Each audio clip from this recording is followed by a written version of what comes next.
Greetings from Tokyo, my dear friends. This is Daisuke, and I very much hope that this video finds you well and in very good spirits wherever you are in the world. I would like to take this opportunity to introduce the following discussion. This is with the one, the only, Mr. Seth Walsh.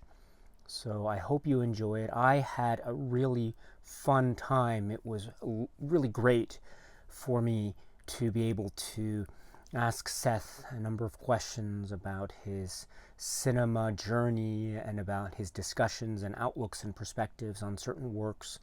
Criterion titles came up, and things about his own great YouTube channel, Seth Walsh, also came up. So also, by the way, of course, please check out Seth's YouTube channel if you have not done so already, and please subscribe to it and please leave comments behind. It is really such a great channel, and his discussions are fantastic. So this is, again, the introduction to our discussion, my discussion with the one, the only Mr. Seth Walsh. I would like to say, too, that this was our third attempt at trying to do this, because our previous attempts ended up being plagued with certain technical difficulties that were all my fault, so I apologize. So I think the first time we tried it, the recording device was not activated by me, so that was my mistake. And then the second time we tried it, it all went well, we thought, but then I think there was some glitch in the audio, and so we recorded it, but the audio didn't turn out so well. And so third time's a charm, as it were. And so now we have the third time occasion of my discussion with Seth. So that's what you're seeing now. But we might have made some references to our past discussions, but that's what that meant, in case you might be interested. So this is our third attempt at our discussion. So if anyone is interested, what I will do is, after this discussion is over, I will then add on, as a little extra, I will add on that second attempt interview, the one that we had tried previously, but it didn't work out because the audio was a little bit, there were some issues with the audio.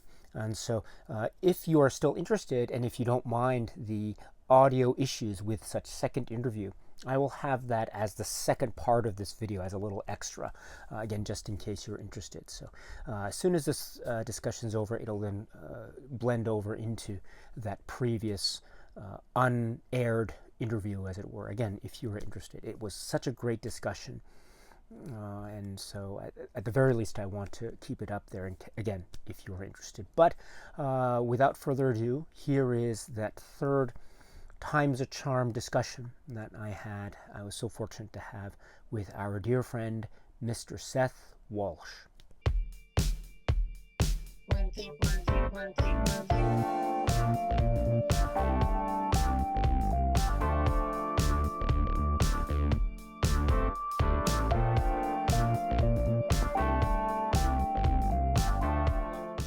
Greetings from Tokyo. This is Daisuke, and I am very happy today because we are joined by one of the greats. He is a dear friend of ours. He is a dear friend of mine, a wonderful film enthusiast, a person filled with passion and energy and kindness and friendliness, and just an overall sense of openness, and a wonderful cinema journey to boot. And so I am so proud to be able to welcome as a guest to this channel the one and only Mr. Seth Walsh. Seth. Hello, Daisuke, and all of Daisuke's awesome viewers. How is everyone? Hope you're doing well. Pleased to introduce myself. My name's Seth, and like Daisuke said, I'm just a big avid film fan and collector. I can't claim to be any high authority on movies or anything. I'm just a guy that spent a lot of time watching movies and TV, and I just have only recently been real enthused, thanks to Daisuke's inspiration, to want to talk about them more openly and share and all that makes movies great and stories in general. So yes, thank you for having me, Daisuke. Thank you very much, Seth, for those very kind remarks and also for your patience. Now, we should let people know from the outset that this is not our first time to attempt this. This is, in fact, not our second time, but this is our third time to attempt this. We have been wanting to do this for a long time, and we tried many times before, but due to technical faults and details that I overlooked, and again, I apologize profusely for that. We unfortunately were not able to record or otherwise upload those previous two marathon discussions that we had, which is a shame. But it is looking at things glass half full, as it were. I think we this provides yet another opportunity for me to hear from you and to get yet another window or an opportunity into your journey and your perspective. So from my point of view, it's another occasion for me to be able to speak with you. So I'm thrilled. I'm totally thrilled. I apologize profusely, and I'm totally thrilled. Thank you, Daisuke. It's great that you've allowed me this third opportunity to speak to you. I just am so appreciative, and I look back on our previous conversations so fondly. We were able to, while only barely scratching the surface maybe of what I have to say about my experience with movies, what have you, still what we did talk about, I just, like I mentioned, cherish so much, and it's helped get me more excited, like always when I watch your channel, to view more films or rewatch ones I've already seen and just bask in all the details. And of course, details, details, details. I'm all about them ever since I was a young boy, and I just have many reasons for wanting to do so. And gosh, everything that we can say around movies and storytelling, Daisuke, and all of Daisuke's awesome viewers. You know, Daisuke is such a warm and inviting person. He is just the master, in my opinion, of talking about films. I am something more of a thrash about as I talk about movies, whereas Daisuke has a surgeon's touch. And I just think of Dr. or Mr. Vargas during my most recent Fast Times at Ridgemont High viewing, taking out the different pieces from the human body to show us have a heart. I mean, I just have so much to want to say. Yeah, you're very kind. Thank you so much. I am so undeserving of such kindness, truly. And I look at you and your great inspiration. You have given me so many recommendations to watch, and I'm just beginning to explore The Leftovers, and we'll talk about that. Or I'll try maybe I'll talk about that hopefully later in the year. But you recommended that to me, so that's great. And also, you mentioned Fast Times at Ridgemont High. So let me now ask, I know you're a huge fan of that film. Did you pick up the Criterion release of that? So, to begin with some of my things that I have stacked up on my dining room table here, I like to quote Steve Buscemi in the film Ghost World when he says, I've parsed it down to the essentials, as he's talking about his record collection. Now, as you and I and all the viewers and collectors know, it's very hard to do that. So this is just sort of a hodgepodge of stuff, though much less than I had thrust into the camera the last two times we've talked about. But yes, here it is, the Criterion Blu-ray that of course I was so excited to pick up during this Criterion sale. I love this movie. I've seen it 1,000,001 times. It's so important to me in terms of how I connect to my parents that are big fans of this movie, and they would encourage me along with some of my friends when I was much younger. They would talk about some of the scenes, and so I just revere that movie. To get to watch it again and read the booklet, and you and I and the viewers know how fun it is to just explore these boxes that the designers, they give so much care to each individual release. And while I did pick up many titles, any one that I pick out that I picked up, I feel like I could spend so much time with. And Fast Times at Ridgemont High, I've already done that in my life many times, but here I am again looking at it again with fresh perspective, or my perspective is enhanced by the essays, and then entering YouTube with you talking about it, and I have sort of the community to get more perspectives on and gain even further appreciation for it. So it's just been great. I can't express it enough. Could I ask you, being a great fan and admirer and expert in the film, as you say, you've seen the film so many times prior to this recent Criterion release. How did you react to this Criterion release, knowing the film and reacting to what the Criterion release was offering in terms of what remained the same and also what was different? Yes, I had listened to your video and you described, and I had anticipated what it was that was going to be different about this one. Now, was I just dying to see Mike Damone naked, full frontal? No, but I think the essay provides so much clarity as to how it's important in terms of how this is just my opinion now, but all through history, mostly to see a woman naked on screen is one thing, it's perfectly fine. And yet there was sort of reservations about wanting to show full frontal male nudity. And so when I'm watching this new Criterion release and the essay provides much better clarification on it than I could, I'm starting to see better how it's important and why it should in fact be included. And I also have various comments to say though, because you wanted it more than I did. And I don't know about anybody else, and not to sound crude, but Mike Damone should have been maybe a little bit more excited if he's a young man and he's going to be doing something he really wanted to do.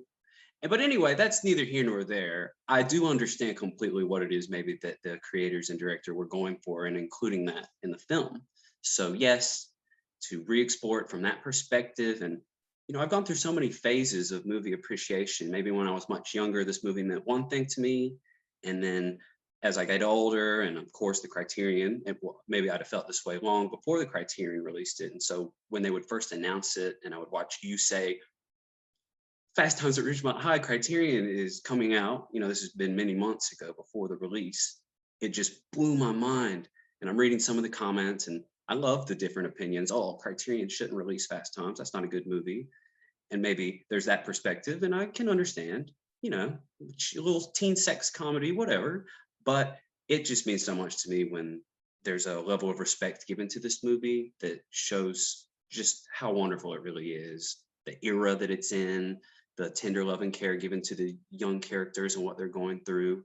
And I just feel as I talk about it that we could spend the whole discussion talking about it. That's just how much I love that movie. I'm so thank you so much for sharing that perspective. Again, I know based on our discussions and our own conversations, I know how much that film means to you.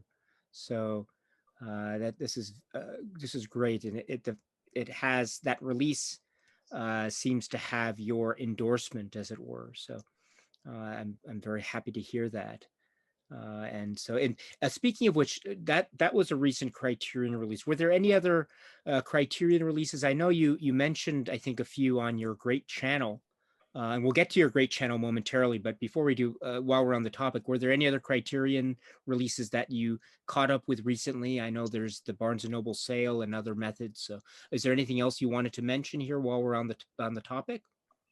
So I discussed Fast Times at Ridgemont High just now, and I've sort of put off talking about it on my channel because oftentimes I'll sort of psych myself out. I'll say, oh, I have so much reverence for this. If I talk about it, it just won't be enough. It won't be the exact feeling that I have. I can't record my feelings on this. This is just too good. But it felt good to have you to talk about. I felt a little bit better being able to open up and say about it. And anywho, the same can be said for some of the Criterions that I've watched recently that I picked up during this sale. Now, I want to do a video where I show all the ones that I picked up during the sale. And so that's been another reason why maybe I haven't discussed them yet, and I've maybe just left a comment on some of your videos instead, where I just feel a little bit maybe more comfortable, safer. And so the ones that I have watched that I picked up were The Ascent, Eyes Without a Face, Flowers of Shanghai, and now Late Spring, as well as, of course, Fast Times at Ridgemont High, which I recently rewatched. But I have others that I have purchased and not yet watched. And one that just came in the mail today, and I just want to gauge your reaction because it just seems like one I'm so interested in. I'll show it on the camera. It just came in the mail today. And now I just wanted to gauge your reaction, Daisuke. I know very little about this movie, and I just think as I show that and I try to express my excitement about wanting to see it, it's me sort of justifying the idea behind these blind buys that people sometimes talk about. And I just sort of have this understanding in my heart and soul what maybe these storytellers are going for when they make these things. And maybe it's Criterion preserving them and introducing them to the Criterion Collection that shows me I'm in for a real treat.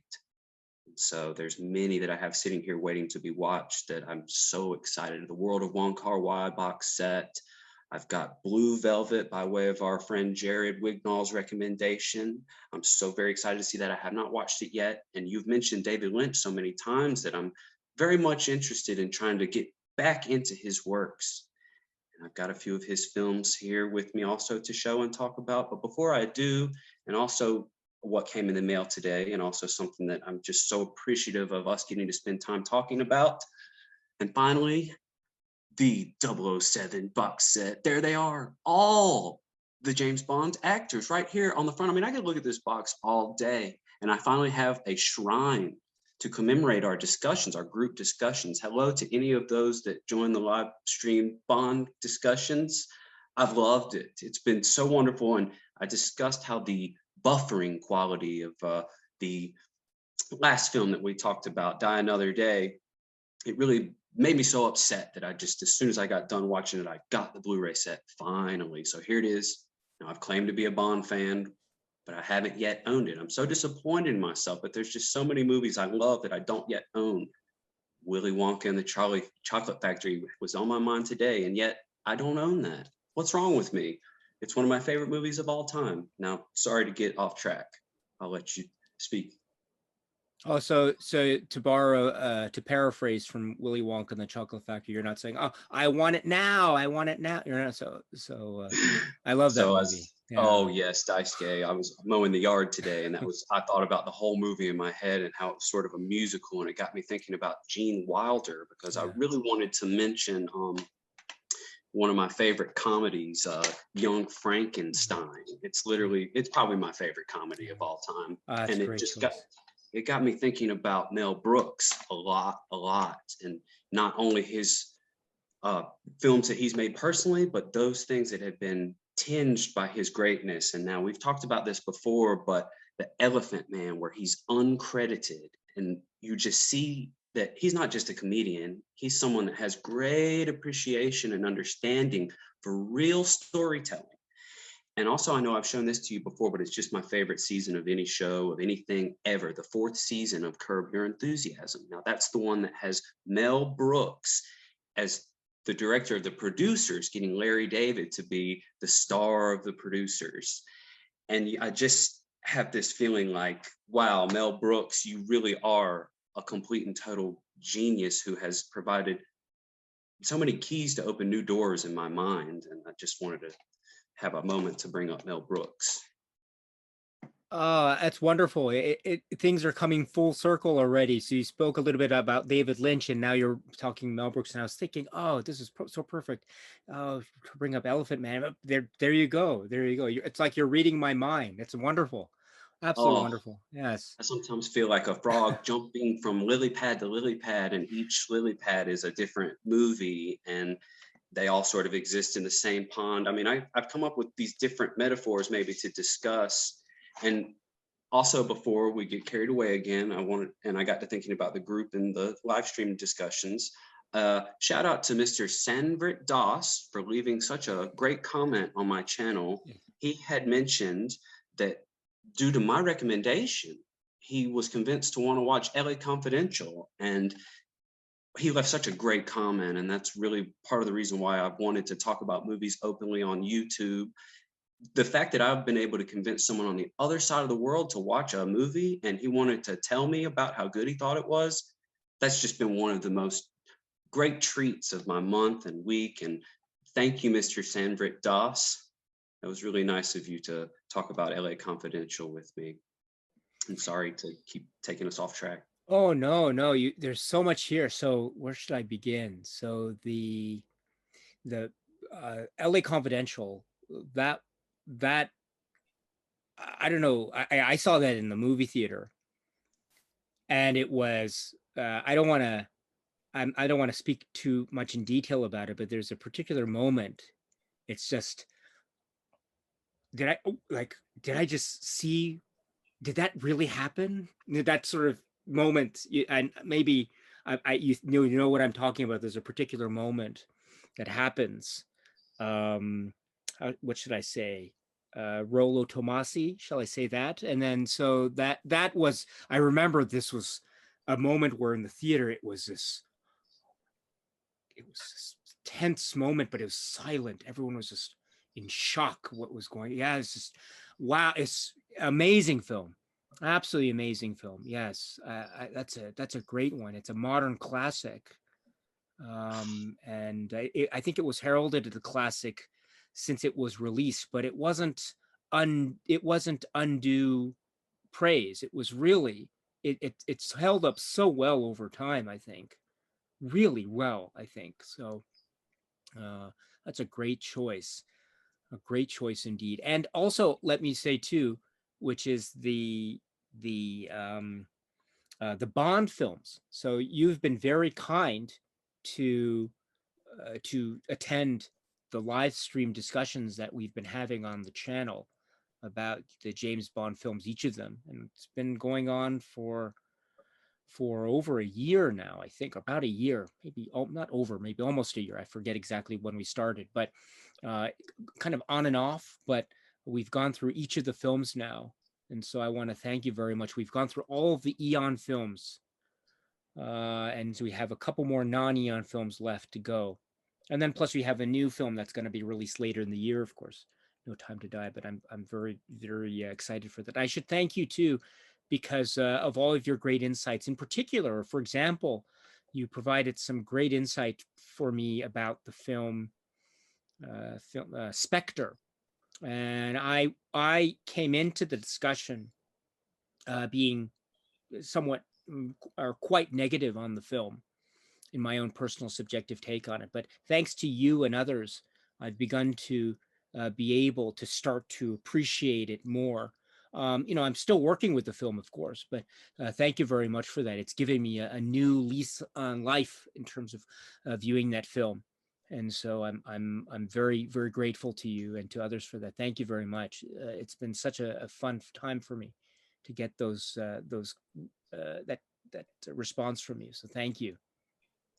Oh, of course. I had such a fun time as I've spoken to you about. That was my first time seeing Spectre, and I just wanted to go in and just pay close attention and to see what all could go into it that makes it cool and worthy of carrying the Bond title. So I paid close attention to those little aspects that I thought maybe could make my vision of James Bond, the character, that much better. And now I've expressed before, I'm a Daniel Craig fan, and I just think a lot of his mannerisms and ways of being in that movie are just, there's no denying that. That was cool what you did, Daniel Craig. Thank you for doing that on screen. I mean, when he comes out in the snow and there's those guys, I mentioned his marksmanship ability, he just, both shots kills those guys.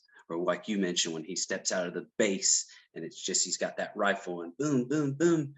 He's just the man, like James Bond always is. And so I can't deny that in Spectre. So it was very hard for me to want to say something too critical. Of course, is it my favorite?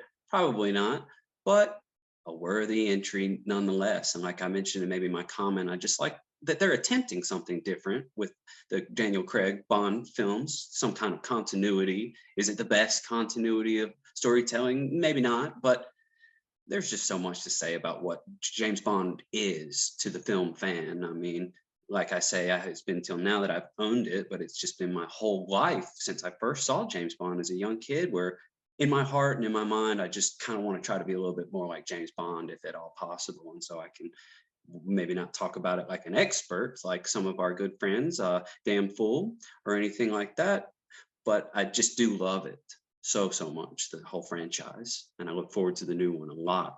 It'll be my first time back at the theater since I saw 1917, what feels like ages ago now. That was the last movie I saw in theaters. It was really cool.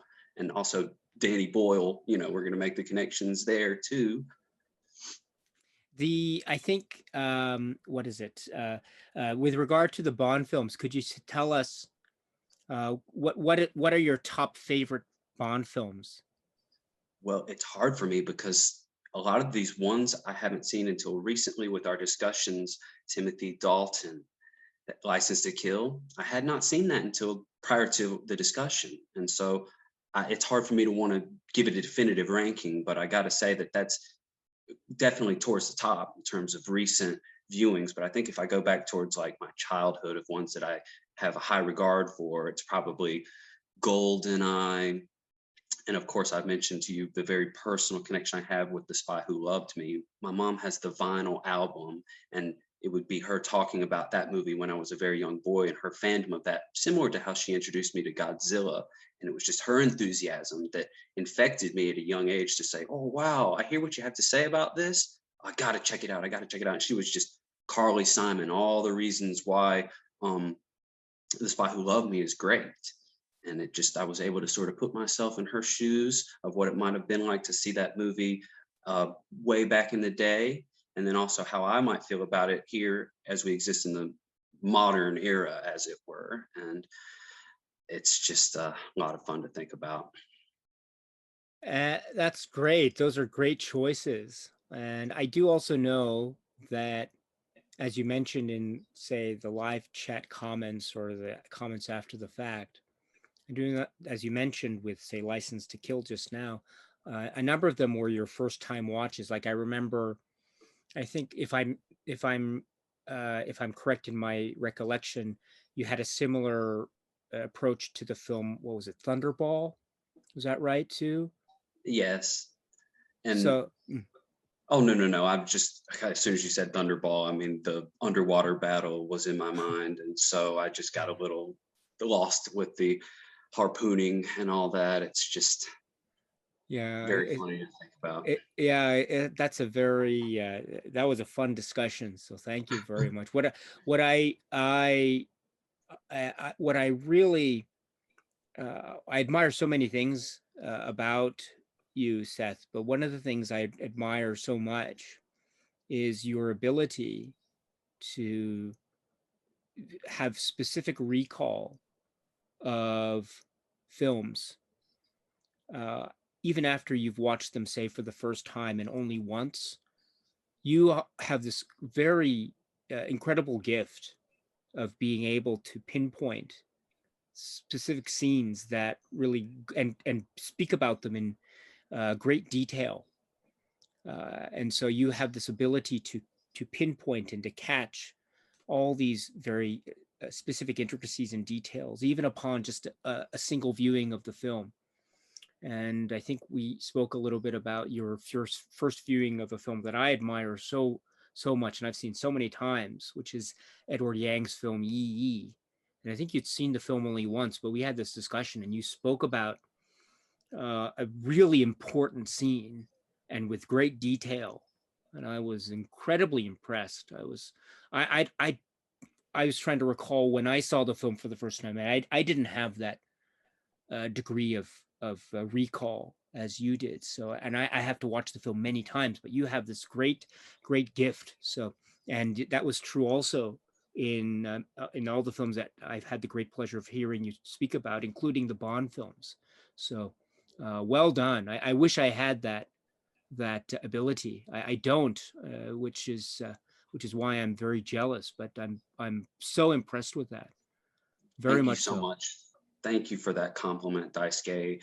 I always go back in my mind to when I was very, very young, 3, 4, 5 years old. And it was these moments that I cherish so much, waking up and sitting on the couch in the living room with my sister, someone I look up to greatly as someone that takes a great amount of time, or she's just so good at, like you mentioned, pointing out details, things that other people might not notice. I have this very strong memory of watching Barney, the purple dinosaur, and we were not watching Barney. I was listening to my sister say, oh, haha, look at that kid in the background. Look what he's doing. She's highlighting these things that maybe to the average viewer, they're not noticing. And it would just grow from there.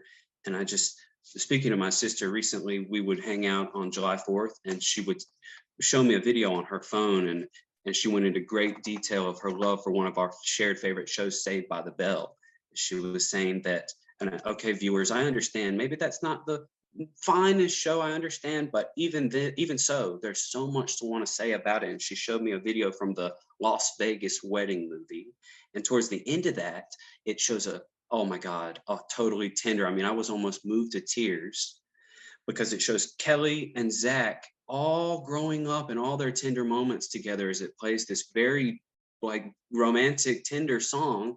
And as she showed this to me, and in my mind, I'm a little boy again, growing up with her, waking up early to watch Saved by the Bell before school or something like that. And it was just, as you mentioned recently during some of your Q&As, that sort of time travel that you can experience when you think about different movies or things like that. And as I say, I was nearly moved to tears because to go back to that point in my life and all those moments that I was so fortunate to share watching TV with my sister, it was just I love talking about that. And she's such a huge fan of this show Golden Girls. And while I don't really, I was not one that I would pay much attention to growing up. When I think about it, and I think about my sister and how much she loves that, and how there was a ride at Disney World, the backlot tours, and they had the Golden Girls house, the front of the house that they filmed for the show, and it's no longer there. And so to hear her talk about that, her appreciation and sadness over it no longer being there, and it gets me to thinking about a different kind of things like impermanence and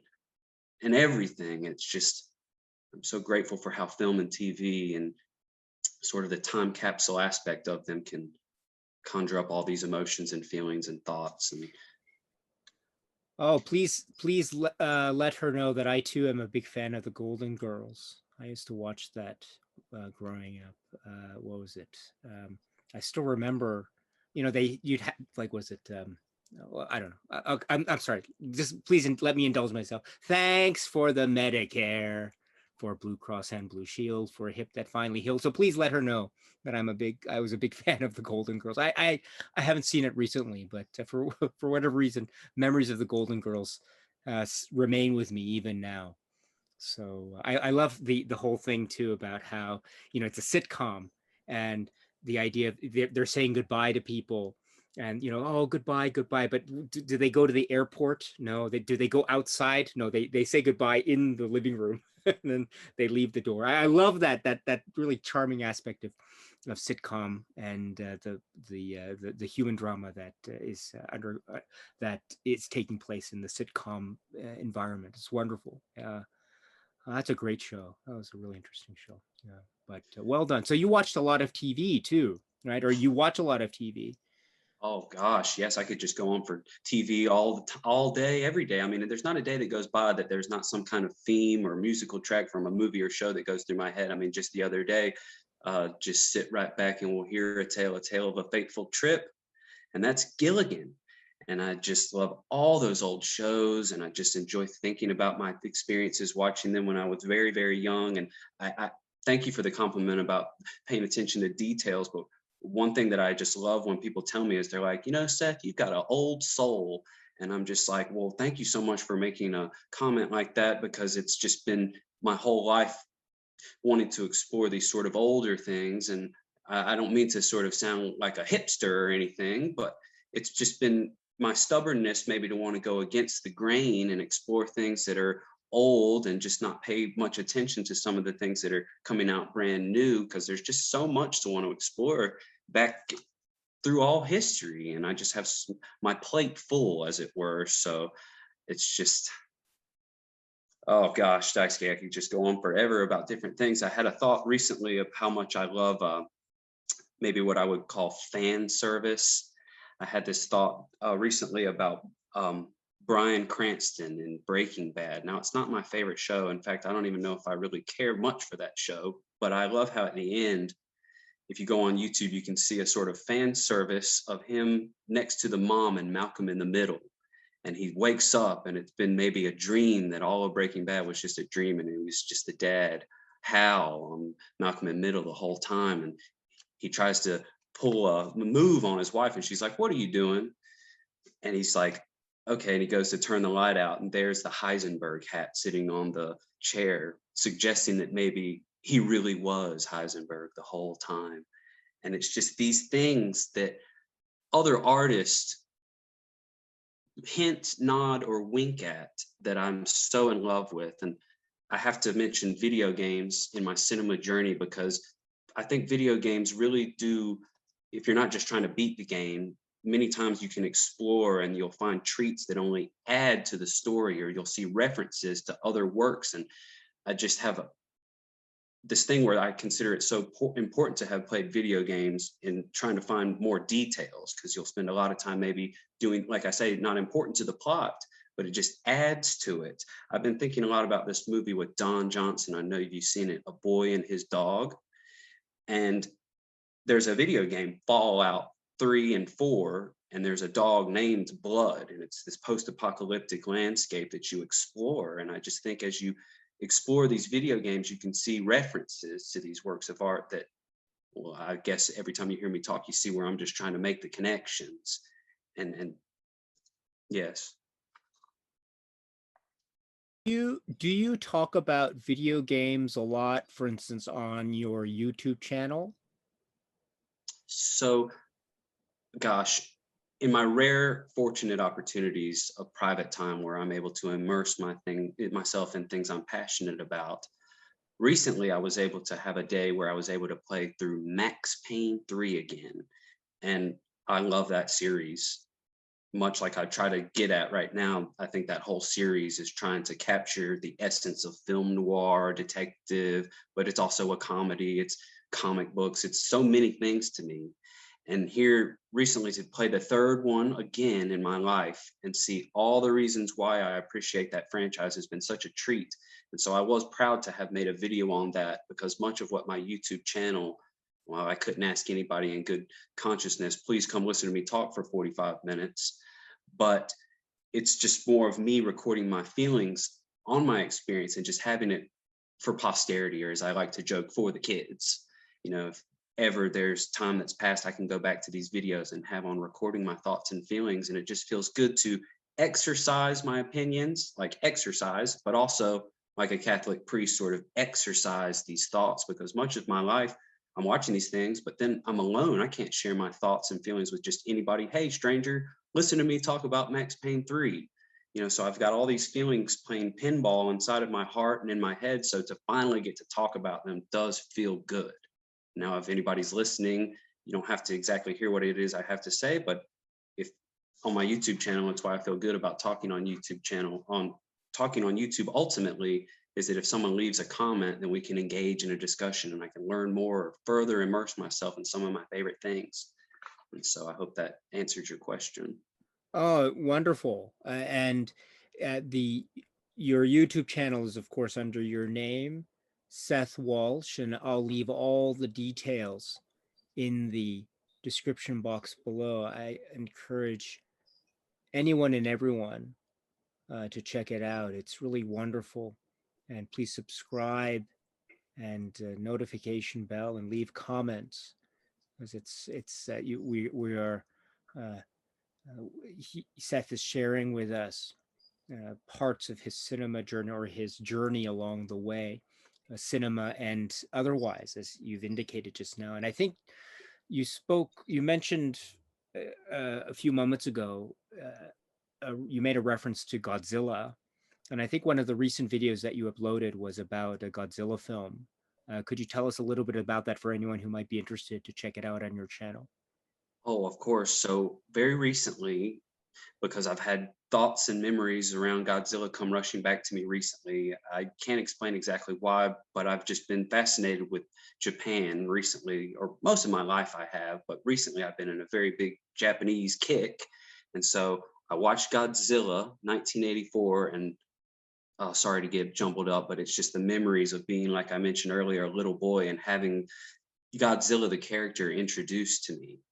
And it's just been my experiences thinking about the character that make me so happy, and all the reasons why. And in fact, I'm glad you brought up Godzilla, because, and as I get to talking about my Japanese fandom, and we just talked about video games, I like to show again Metal Gear Solid 3. Hideo Kojima, I hope I pronounced his name correctly. He's someone that when I was a little kid, I would hear him talk about movies, Godzilla, all sorts of things, and that's what inspired him to want to make his games. And he's included all these references that I've tried to mention before.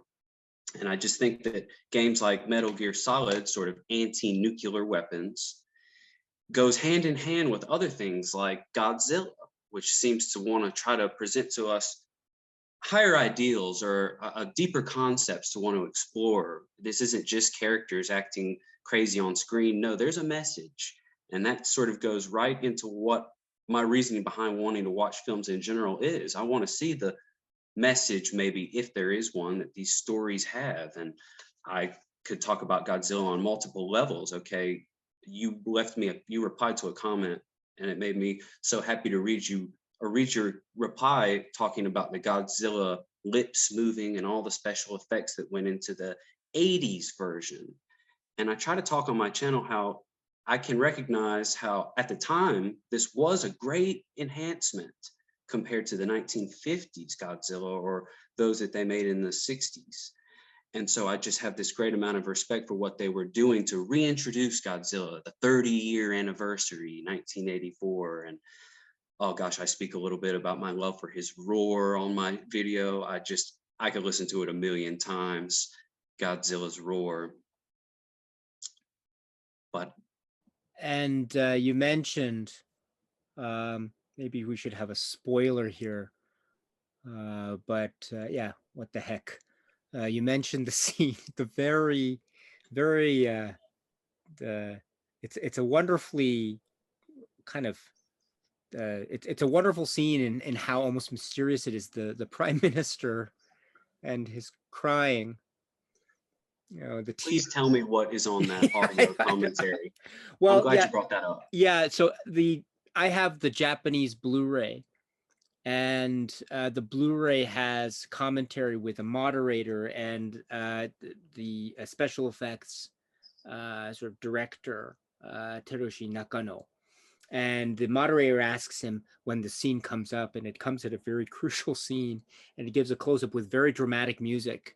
And you see the close-up of the prime minister just crying, looking at these images of Godzilla. Poor Godzilla, after Godzilla's essentially destroyed destroyed the right, but he's crying. So, and then the monitor asks him, "Oh, and we have the scene of so I wonder why he's crying." And I think Nakato says this comment is, "Oh, you know, it's just he's crying because he's crying. You know, I guess that's he just feels that way." And that's just how they address it. So I really have no idea why he's crying, but I think it has to do with a sort of a kind of a cathartic element. And also Godzilla straddles this really wonderful position of being both a goodie and a baddie, you know. And I think it depends on the film, of course, and as you know, for most of the films, but there are occasional films where he is out and out a baddie.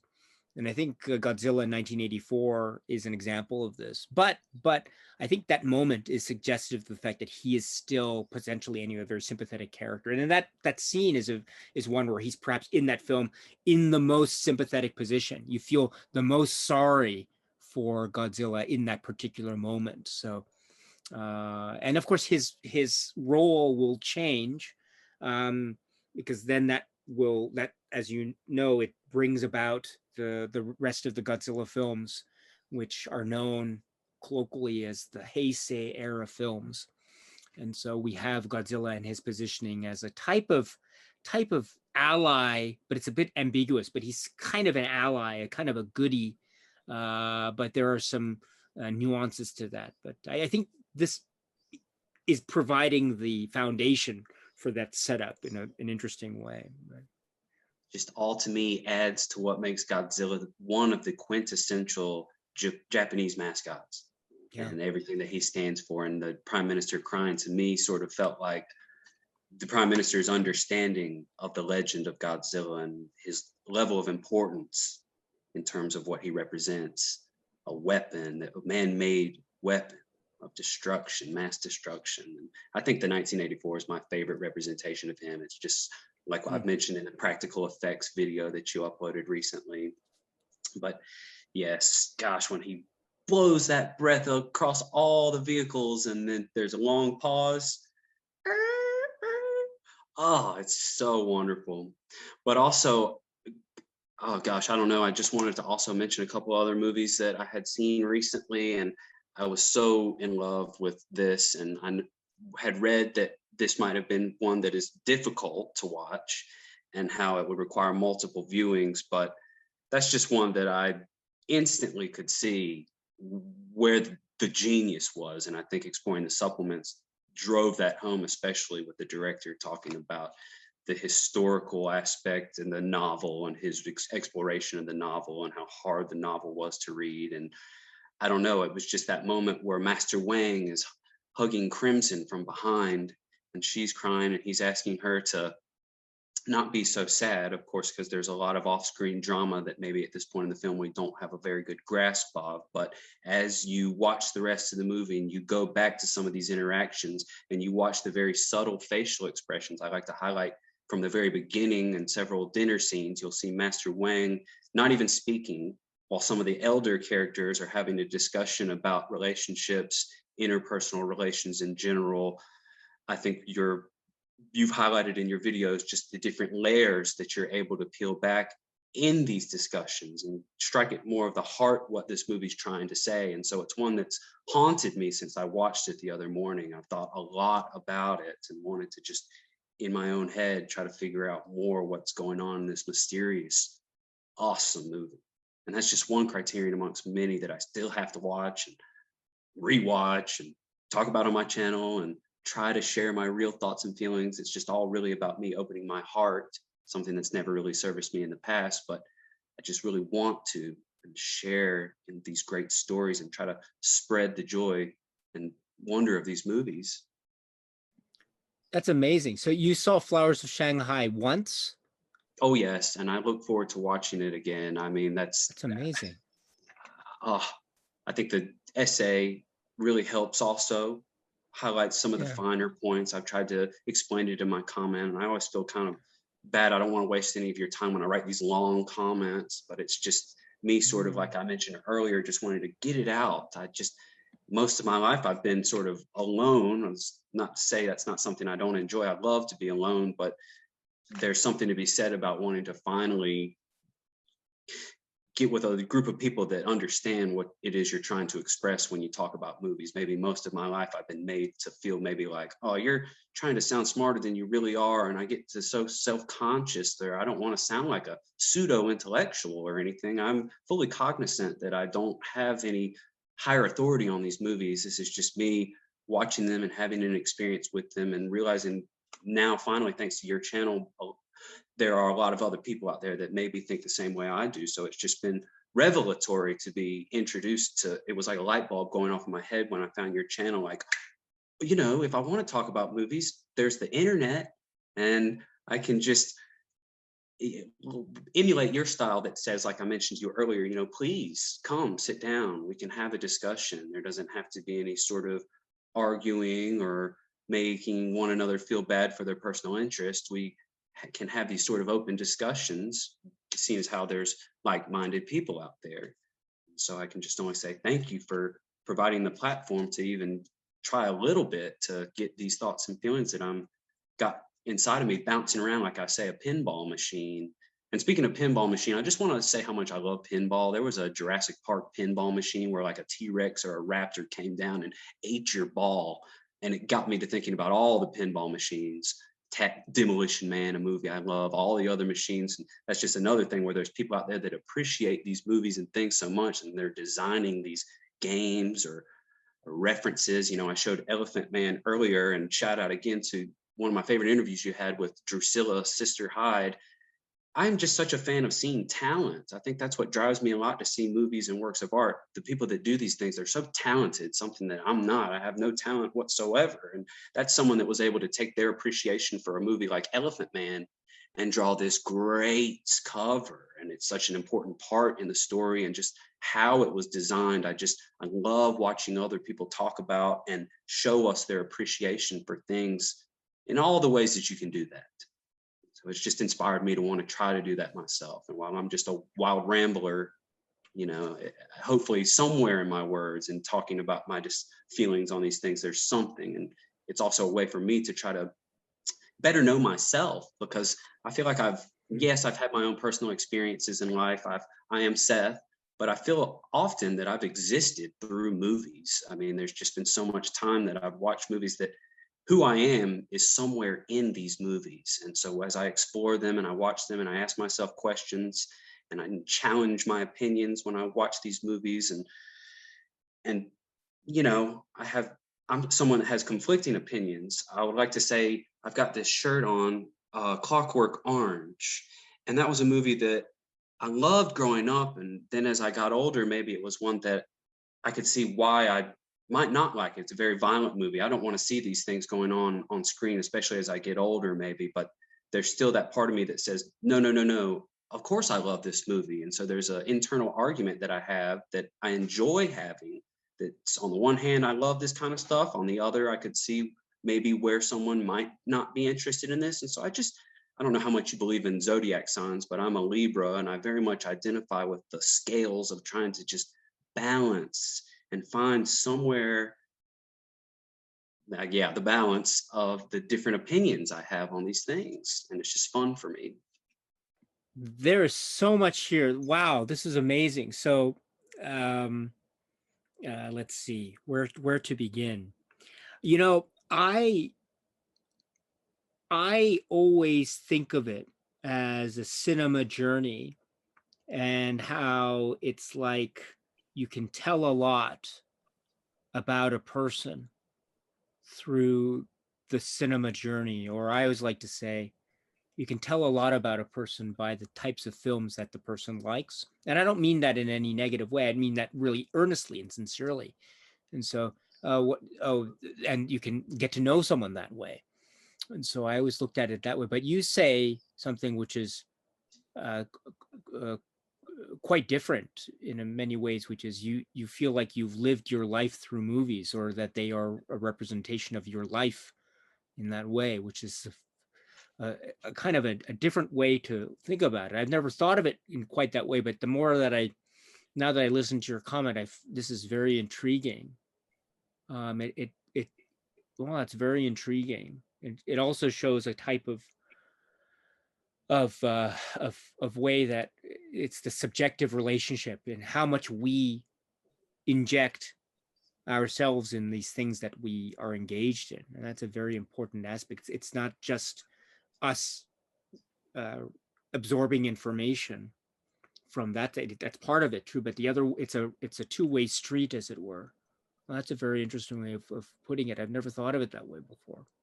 I truly believe that variety is the spice of life. And I've never been someone that wants to ever have words that pin someone down. I just don't want to ever be typecast or anything. So it's been that desire to want to watch as many different kinds of things and experience all different kinds of works of art and just different movies, games, TV shows. And that helps just give me all, like I mentioned earlier, sort of challenge some of the thoughts that I have inside and just gain new perspectives. I hate to sound like all hippy dippy, but I just think my desire to want to watch movies comes from this desire to want to have this sort of consciousness expansion, if that makes sense, where I'm a little bit more open-minded to new things. Like I mentioned, the variety, I just want to experience these new things. I said earlier, I think anything that sort of piques my curiosity so these movies sort of fuel me. If ever in my life I felt like my heart or my little candle in my heart's about to burn out, you know, I watch a new movie or something and it just adds this fuel and keeps the fire going. And so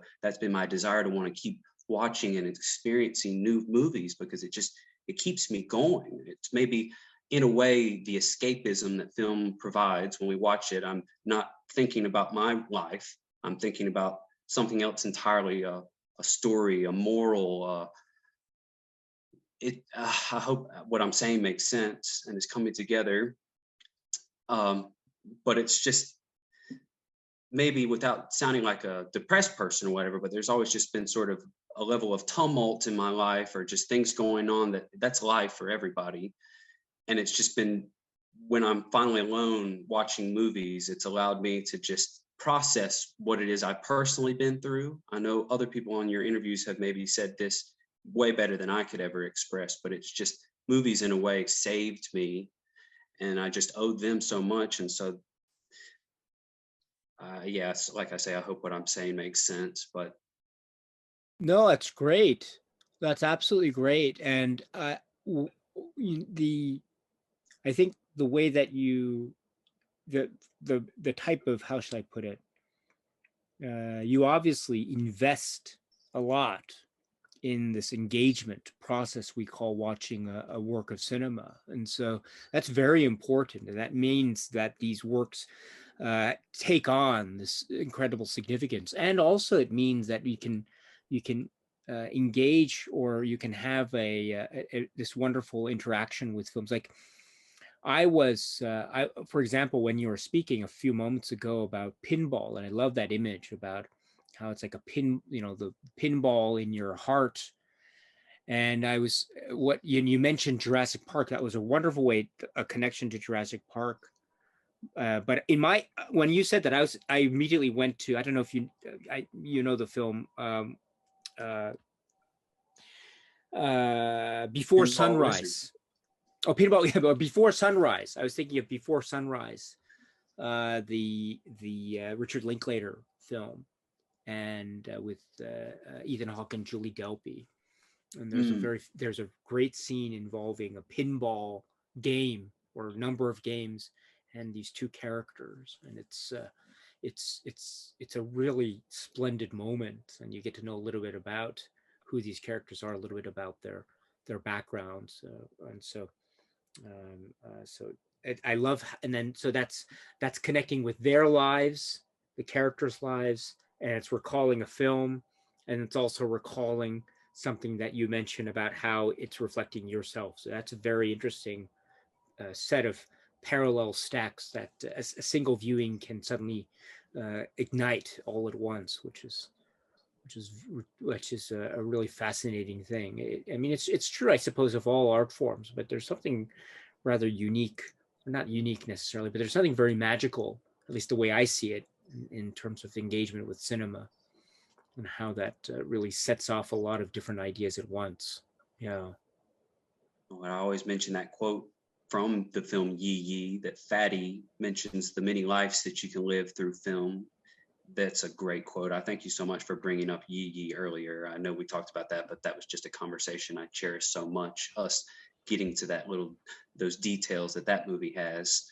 But yes, when Fatty says that you can live thousands of lives through films and stories, that's just part of the reason why I love the concept of storytelling in general. I remember our first conversation, how much I appreciate the role of the storyteller in society. It's been all since before movies, the role of the storyteller to pass down ideas, memes, different things to the next generation. And I think that's what's finally helped inspire me to want to talk openly about stories and my love for them. So, and I like how you bring up Yi in the context of this discussion as well, because there is a really, I think it's a very, it's almost a meta type of moment, which is the moment where we're talking with the designer from Japan, that character, and it's one of my favorite scenes ever. It's the scene with the cards, the playing cards, and he's trying to make a point about he can seemingly pull off what appears to be a type of magic trick, kind of an illusion of some sort with playing cards. But then he also says something very profound, which is, I'm not a magician. I can't create miracles. I'm paraphrasing. I can't create miracles. I can only give you what it is who I am, which is his point.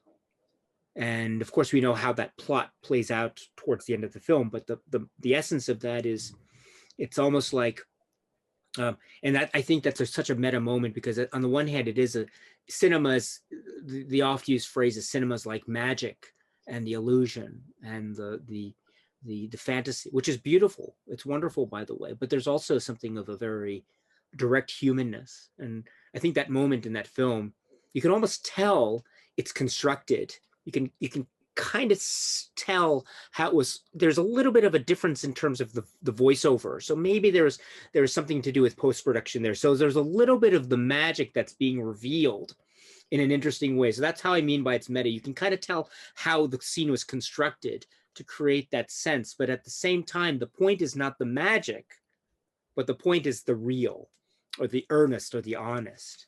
And I like how the film almost reveals itself as stripping away the magic of cinema for the sake of presenting something that is meant to be an appeal for the earnest and the real and the honest in that moment. So that's why I think that's a meta moment. And I think that that goes towards what you're saying too here, which is the, and please correct me if I'm wrong, but it seems like it's the idea of you have uh, something which is so complex, like a work of art in cinema, and it is entertainment. It can be, and there's nothing wrong with entertainment. I think entertainment is great, and it's a great ideal. And so, but for you, it is entertainment, and it is other things as well at the same time. And so there is the idea of a work that can operate on the level of fantasy and magic, but then also operate on the level of an honest, earnest, and real and direct kind of human engagement that is maybe not focusing on magic, but focusing on what is there in front of us. So, I think the film that I just watched this morning, Late Spring, is just such a fine example of some of the things that we talk about in terms of me better able to explore thoughts and feelings that I myself have. And before I get off on that, while you were talking about Yi Yi, and wasn't that man from Japan's name Mr. Ota? Yes. Okay. Well, as you were talking about that, and I was thinking about, I knew I wanted to talk to you about the Ozu camera angles. There's a scene in Yi Yi where the husband character and his ex-flame are going up that long staircase. The camera is far away. Well, this morning I thought a lot about that scene when I watched Late Spring, when I think they're in Kyoto, and the father character is on a date, or he's with the aunt character, and they're going up those stairs after the woman picks up the wallet. And I just wanted to have for a moment in conversation with you today how much I love how the storytelling of Ozu is all in the way the camera is set up, and how it lends so much to the domestic feeling of how we're able to relate to what's going on in the movie. I mean, what the young girl's going through and having all these outside pressures trying to convince her to marry. I really identify with that movie a lot. I love the ending of that. I'm a huge fan of An Autumn Afternoon and the ending to that. And so to see the sort of similarities between those two movies today was such an extra special treat. And I'm sorry if I took us in another direction, but I just wanted to sort of share with my words how much I loved Late Spring this morning. And I want to highlight also how many times the camera was outside the family's house down that alley. And it's just the same sort of scenes, but you'll see it at night, you'll see it in the day. It's everything. And I know that by these movies existing, and you see movies later take the influence from those. There's this great commentary with Roger Ebert on the Grave of Fireflies DVD, where he's explaining the Japanese art of staying on a single image for a long time. In the Grave of Fireflies, I think there's a part where just water's falling in a bucket, or a fly is landing in some water. And okay, to the average viewer, you might say, this is boring. Why am I looking at these images for a long time? But I think if you want to further explore movies and you ask yourself why they're doing that, it's just what a treat. I'm so bad at describing it with clarity. Oh no, you express it so well. I'm so glad you mentioned Grave of the Fireflies as well. I think, I mean, I think there are so many theories on why that happens, and you mentioned Ozu. I think there's an example of the type of the approach that, and the technique that he engages with, using still shots. Sometimes they're referred to as pillow shots, things that go towards something else and then come back to the action of the scene, etc. But and the way that things are framed, and it tends to be something that we see repeated later, maybe in a different context. But there's, and I think a lot of it, I've read a lot about how this has been associated with, say, aspects of traditional Japanese art, for example, and I see those. I'm not, I don't claim to be the biggest expert when it comes to traditional Japanese art, but if we were maybe to look at it from a very direct perspective, it's true of Ozu, and it's true, I think, of other filmmakers. You mentioned Ii as well, and there's a particular moment in that scene that you mentioned in EE, and it's a very dramatic moment between those two characters in terms of what it is they're going through and what they're trying to figure out in terms of the now and also their past, and what it was in the past that brought them to this particular moment now. And it's a very it's quite a tumultuous past that they have. But the point, or not the point, but one of the points that I think is so telling about these quote unquote still moments, or these moments of, say, alleyways or backdrops or objects that seem to be seemingly totally separate from, say, the action or the drama, is, I don't know about you, but for me, sometimes when I'm talking with someone, or I'm having an argument with someone, or I'm having a very intense emotional exchange with someone, sometimes I'll look at them straight in the eye. I'll look at them, I'll have eye contact with them, but oftentimes I won't have eye contact with them. I will look off. I'll look, and maybe I will listen, but I will focus on something else. I will look at maybe the room, or I'll maybe, if it's outside, I'll just be drifting off, and just maybe because I'm shy, I'm embarrassed, or I'm angry, or something that makes me not want to have eye contact with that person. So my eyes are drifting elsewhere. And so I think of those moments, like if I'm having an intense emotional engagement with someone, and I'm looking at an object, I'm not looking at the person, but that scene somehow either takes me away from the action, or it somehow makes me identify further with that moment, because I see that scene and I think now, oh, this is when I had that fight, or this is when I had that moment in my life. Or I look at this object, I think, oh, this is what I was thinking of. I was trying to evade the question, or I was trying to escape from this particular moment by looking somewhere else, or something like, so it's that type of, I think, potential, say, psychological or subjectivity that is very much, and I'm not saying that each scene is specifically tailored to, say, a fight or something like that, but my point is that it might seem separate from the action, but at the same time, it's very much,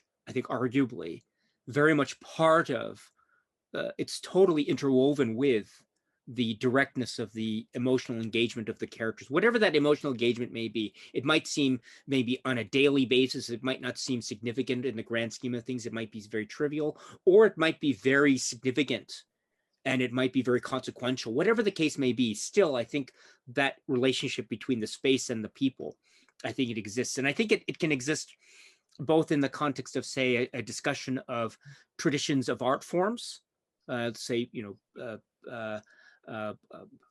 art styles, etc., but also can exist in a subjective psychological viewpoint that I think is very much understood by all who watch the film, regardless of where one comes from.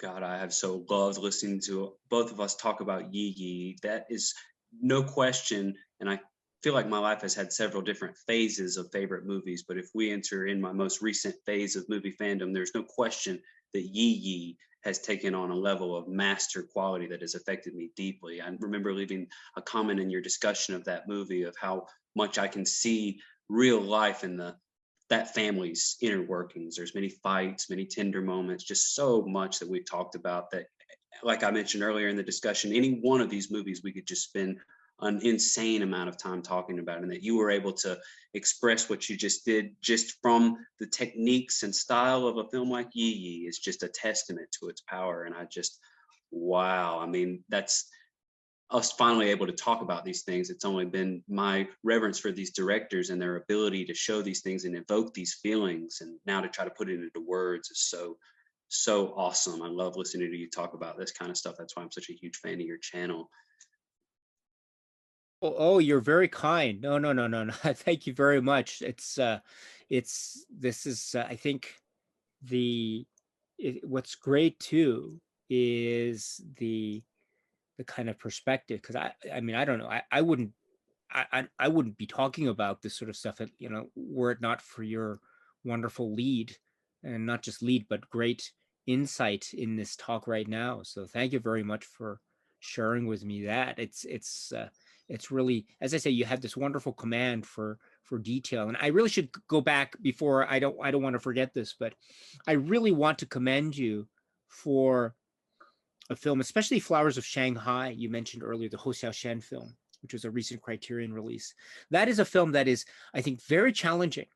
It is very, very challenging, and and there's nothing wrong with that.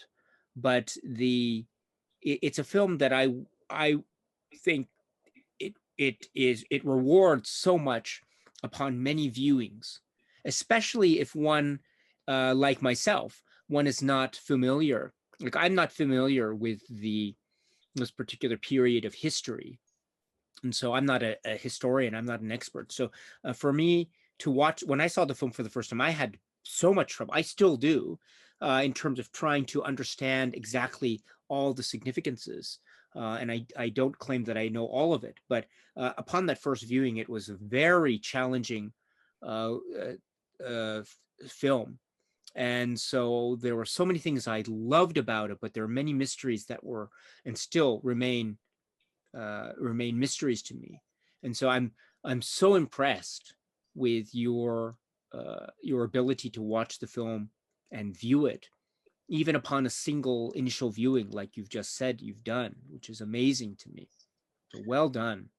Oh, I'm so glad we had the opportunity to speak on that film. I remember leaving in the comment of me trying to explain how much I loved it in your discussion on YouTube, how it sort of reminds me of one of my favorites, The Last Emperor. Like you said, I'm not an expert in that period of history, China, the Forbidden City, that kind of things. But upon watching that movie, it definitely puts in me a want, a desire to try to better understand and how the universal human elements can emerge out of these period pieces. It's amazing. And a film like Flowers of Shanghai, yes, like you say, I don't understand what it's like to visit a brothel at all, much less in ancient China or Hong Kong, rather. But when you see the interactions going on in the different brothels and you can try to imagine the ramifications of what's happening to these women and men, and what I love so much is, and I kind of tried to get at Wang's face as the elders talk, you see that he's, as a young man, struggling with some things that maybe anybody who is thinking about those subjects relationship is going through. And so that's what lends the movie a sort of contemporary feel, or how it allows us to relate to it. Now, I've never been in situations as extreme as ones in that movie, but if you really pay attention and you see that, there's female characters in that are very mean, very nasty to other people. They say things, but I just think if you try to put yourself in that world, in that situation, it's completely understandable a lot of what these characters are doing, and how it's sort of encouraged many times, smoke this opium. Here, have some opium. Hey, I'm going to prepare your pipe. Here, it'll be okay if you just smoke this opium. And that's what I mean when I said that it is sort of a drug movie, because there's the many dangers of drug addiction. And that movie is sort of showing how you can get lost as you do these things to yourself. And it's sort of expected of you by your elders. At the same time, you're so young to understand what's going on, or you've grown up in this world that is these girls, it's revealed in the movie, were brought into this lifestyle at a very young age. So we can understand that they don't know exactly much else of what goes on, and how the film all takes place indoors. So it's all taking place in this world. There's no escape. It adds just a whole nother level. That's a wonderful movie, Daisuke. Absolutely. And I can think the look on your face as you said, this is it. Flowers of Shanghai has been announced by the Criterion. I'm always so impressed how you were able to see these movies long before Criterion came out. And I've listened to you talk. I love it. You'll say, oh, I would visit the international section of the movies or the library or wherever you were renting movies growing up. I just love hearing you talk about that. It's that want and desire to explore more. It's great. Yeah, thank you so much. Thank you. Yeah, Flowers of Shanghai, that you were so right about the look on that character's face, the Tony Young character. And I think it starts the film. We have this essentially this game, and this drinking game, and a little bit of gossip about what's going on with other people that are not present. And then that is, you see the reaction. I mean, you kind of see it, you kind of don't, because the camera goes slowly from point to point. But And then when he gets up, and this is the start of the film, right? And then we get a little bit of what his story might be and how his story becomes a little bit of the source of gossip. It's all about gossip because we don't get the direct details for the most part. For the most part, we get it through, say, hearsay or gossip or something. But you're absolutely right, because that's linked with the world of this being a world of the indoors. We never get the idea of the outside. Everything is inside and insular, and so we have to get it from secondhand information. But also, it's like those. I mean, it like all the information is being presented in these, say, conversations, which makes, I think, the reactions as well as the conversations, what's being spoken about, so important and so fascinating. And it, I think, lately I've been getting on the channel comments and questions about, for example, the works of Tarantino, and I see a lot of strong connections that could be made in, say, this type of drinking scene in Flowers of Shanghai, and a scene like, say, Reservoir Dogs, the beginning, with the scene in the diner and just people talking around a diner, and how the dialogue is slow. It's talking about nothing, seemingly nothing, but it's actually slowly giving details that will become very, very resonant later on in the film. And also, there's a great example of this in another Tarantino work, which is called, Death Proof. There's a scene in Death Proof where there's another kind of diner scene between these women. And you see also in the background another very key character, actually. But there's a scene in that film, and that component anyway. And that dialogue actually gives away, or not gives away, it gives so many details that actually play out in the final section, that what we see later. And so what that means is that, just like in those films, a film like Flowers of Shanghai, in that scene that you're indicating, gives us seemingly trivial, kind of, maybe it seems like just throwaway fun stuff. People are drunk, having a good time. They're not talking about anything serious, but in fact they are. And you can tell, not just by the reactions of certain characters that are there but then leave, you can also tell by how the film plays out later on. And so that's a great right there. And you can make all these connections. And Flowers of Shanghai is another great example. So I'm so glad you were able to watch that film. And that makes me very happy indeed.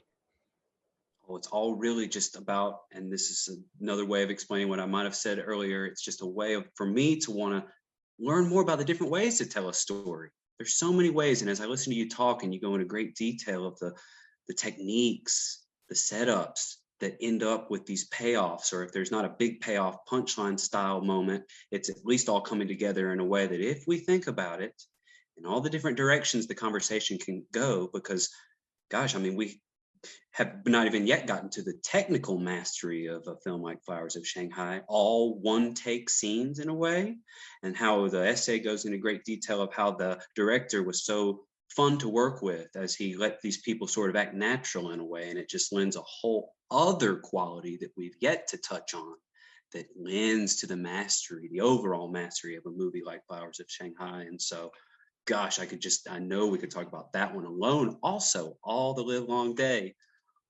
And so thank you for introducing that movie to me. I mean, when I was at Barnes and Noble, I knew I had to pick that one up. It's I think it's turning out to be one of my favorites of the year so far, in a year that's been really splendid in terms of Criterion releases, I think. You mentioned also the Ascent earlier.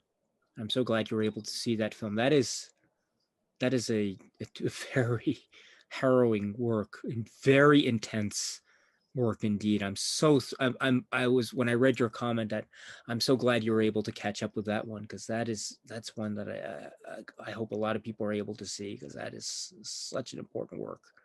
it added to my appreciation for Come and See when you read quotes by people like Elim Klimov, the director of that, saying, you know, this might not be a movie that many people could stomach, but yet I need to make this movie. His want and desire to make that movie and present it to the world, it's so inspiring to me. Now, I wish I was a creative person and could put my life and mortgage to the side to want to work on a film or something. I'm always so in love with stories like one of my favorite movies, Clerks, Kevin Smith. He basically sold all his comic books and everything to make that movie, Clerks.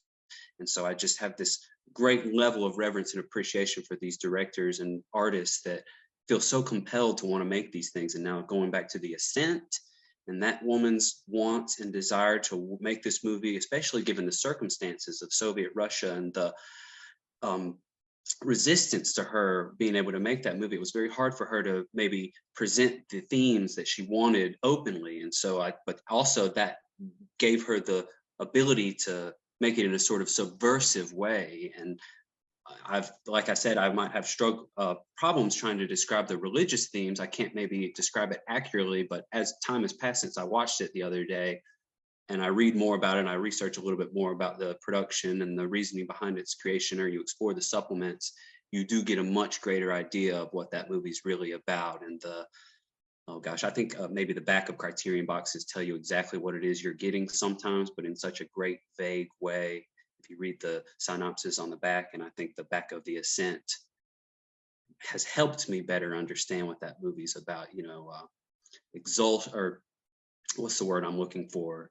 But basically, when one of the main characters' sort of spirit leaves him, and how some of his actions leading up to that moment make it have a different meaning entirely. Now, it could be seen as a war movie, a depressing one, but once you start to think about those deeper themes, the religious ones, or the theme of the spirit, the soul, and staying true to oneself, it's just such an important aspect to the movie. And in its setting, that snowy, bleak setting, it's just what a great movie. And how tragic, not to give spoilers away, but as they're leaving the woman's house and the children, it's devastating. It was quite shocking to me, and how the build up to that moment. I mean, most of my life, it's like I get excited watching these movies. It's like, oh, you got to watch The Ascent, you got to watch The Ascent.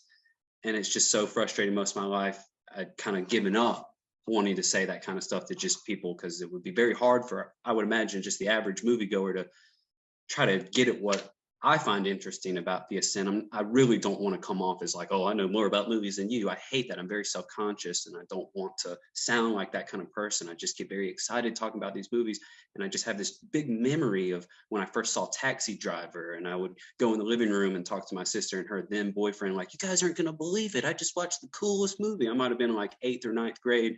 And I think they watched like 30 minutes of it and were like, this is not a good movie. Why are you excited about this? And that's sort of what led me to finally wake up and realize, okay, maybe I am a little bit different in how I see movies, or how I want to get excited about them. And at the same time, my stubbornness, I'm thankful. It's like, oh, you guys don't like this kind of stuff? Well, that's going to make me want to figure them out more. I'm going to show you guys, I'm going to keep watching these kind of kooky movies as I get older. And I'm just going to try to immerse myself in them more and more. And so to have finally reached The Ascent, I get this feeling always when I watch those kind of movies, like, God, I wish I had watched this earlier in my life. I wish I had seen this sooner. So I get real jealous when I hear about you being, in your early 20s or something like that. And you've got a professor showing you a whole library of movies. And I'm just like to put myself in your shoes and kind of picture what it might have been like to talk to that man as he's saying, oh, Daisuke, have you seen this?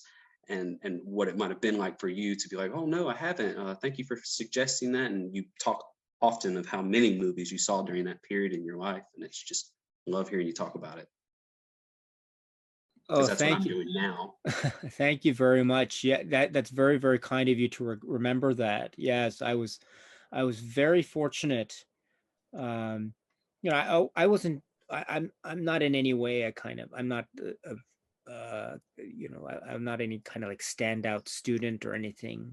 I was, but I was able to to access a very good library at the time VHS tapes, laser discs. There were some prints of films.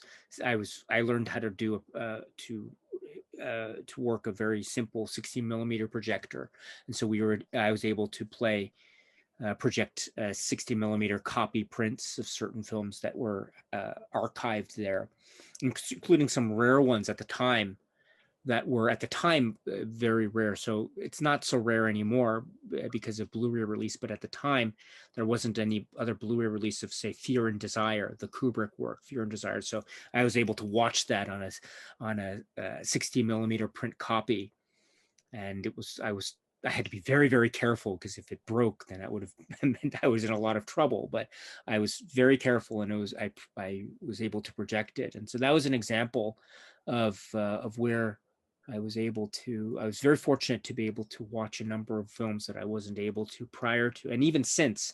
I think that was probably the period in my life where I had the most access to those films at the time, and I don't have that access anymore. And so I'm trying to think as much, and I'm every time I remember something, I realize that I've forgotten. Like for every one film I think I remember, I think I've forgotten 10 or 20. And so I'm always kicking myself for not having a better memory. But that was a really wonderful time. But I think also that everyone's journey is very specific to that person. And I also think back to that time, and I think, goodness, we are living in, I mean, in some ways, there is still issues of access now, but in other ways, there are many films that weren't accessible then that are accessible now. So I think the levels of access because of physical media and streaming, but in particular for us, physical media, I think is quite incredible. So on the one hand, there are some films that I saw back then we're not able to see now, but at the same time, there are films that I'm able to see now that I wasn't able to see back then. So we're living in, I think, a great time. And so you're living in a wonderful time. I wish I were your age, living in the times we're living now, because it means this period of discovery, and the world is this huge thing that's opening up before you, and you can by the click of a mouse, or visiting a particular Blu-ray label page, you can access all this vault of cinema treasure. So it's a really wonderful time to be active in a cinema journey, I think. Oh, yes. I always hear you mention sort of that in your conversations, and we have yet to really discuss the appreciation for the technical enhancements in movies. A lot of the times in movies that I'm used to watching on VHS or DVD, when I get a Blu-ray upgrade, I'm just like, wow, it's almost sometimes like watching it for the first time. And so to hear you talk about that era in your life, there was mostly VHS, or nobody had come and restored the films to the level that they might have had the intention given to them. It's why maybe I love the Criterion label. They make sure to mention just what all went into restoring these movies. And so when I see you get excited about the new releases or announcements by Criterion, I fully understand that, like you say, at one point in time, it was very hard to see this movie. And now not only do we get to see it, but in the best possible quality. And gosh, that just gets me thinking about movies I have like 2 or 3 copies of. I'm sure you know the feeling. What are some of those examples of those, by the way? One that I have here sitting with me that is a big one, Rushmore. I have the DVD, I have the Criterion DVD, and I have the Blu-ray now. And I love that movie. It's so important to my cinema journey. I mean, there's just a million and one movies that I could try to continue to bring up. I mean, I had so many things written down. I wanted to talk about how movies can affect someone's life. I wanted to share a story about how my brother-in-law joined the Marine Corps based on the opening scene from The Rock. And just to hear people say things like that to me is just so profound. I mean, you did what because of a movie? Wow, but then I think about it. And my grandfather was in the Korean War. And I have a great amount of respect around when I was young and getting to know my brother-in-law and hearing him talk about the Marine Corps. And I would always have these fascinating thoughts about war movies, Saving Private Ryan, Apocalypse Now, Band of Brothers. And that would be what prompted me to enlist in the United States Army. And so I can just so say, wow, movies have set me on different tracks in my life. because of the thoughts that they would give me and the things that I would want to explore, the concepts. I mean, I just fancy myself something of like an explorer. I want to experience as much as humanly possible. And if not in my real life, well, then by golly, movies definitely give me that opportunity, or they'll inspire me to want to maybe take my life in a different direction, or at least my thoughts and my feelings in different directions outside of just what I'll experience in my day-to-day life, which now recently is thankfully very, very boring and dull. And I'm able to have a little bit more time to explore these movies when I'm not working. Oh, that's really fascinating, my friend. Very, very fascinating indeed.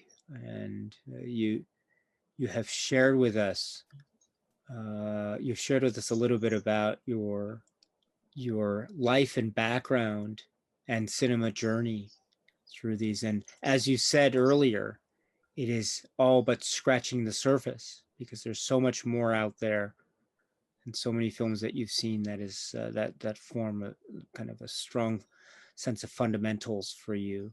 And I know that you speak a lot about those films on your great channel, YouTube channel, and so I recommend once again for anyone who has not yet experienced your channel to please check out Seth's channel.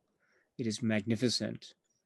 And remind us again what it is. So the concept is the diary. Please let us know what it is. It's So overall, the concept is sort of just as I watch these and re-explore my collection, because I just feel as though my collection is sort of a, what's the word I'm looking for? It represents sort of my cinema journey. It's a time capsule of sort of my life, because I can harken back to when I would first see these movies. So I'm watching them again, my collection, or some of them as I'm getting them new, I'm watching them for the first time, or watching them for the first time in many, many years. And the diary concept is just a way for me to sort of open up my thoughts and feelings and get them down on recording for posterity. And I hate to sound like I'm a selfish person, but I do it just however I'm feeling at the time. I watch these movies and then I record my thoughts and feelings. But I say that it's not selfish because I invite anybody that's interested in these things to leave a comment. We can have a discussion about them. And if you haven't seen it, you don't have to watch me talk. You can leave a comment and I'll respond and maybe try to provide some reasons why it would be worthwhile to watch a movie.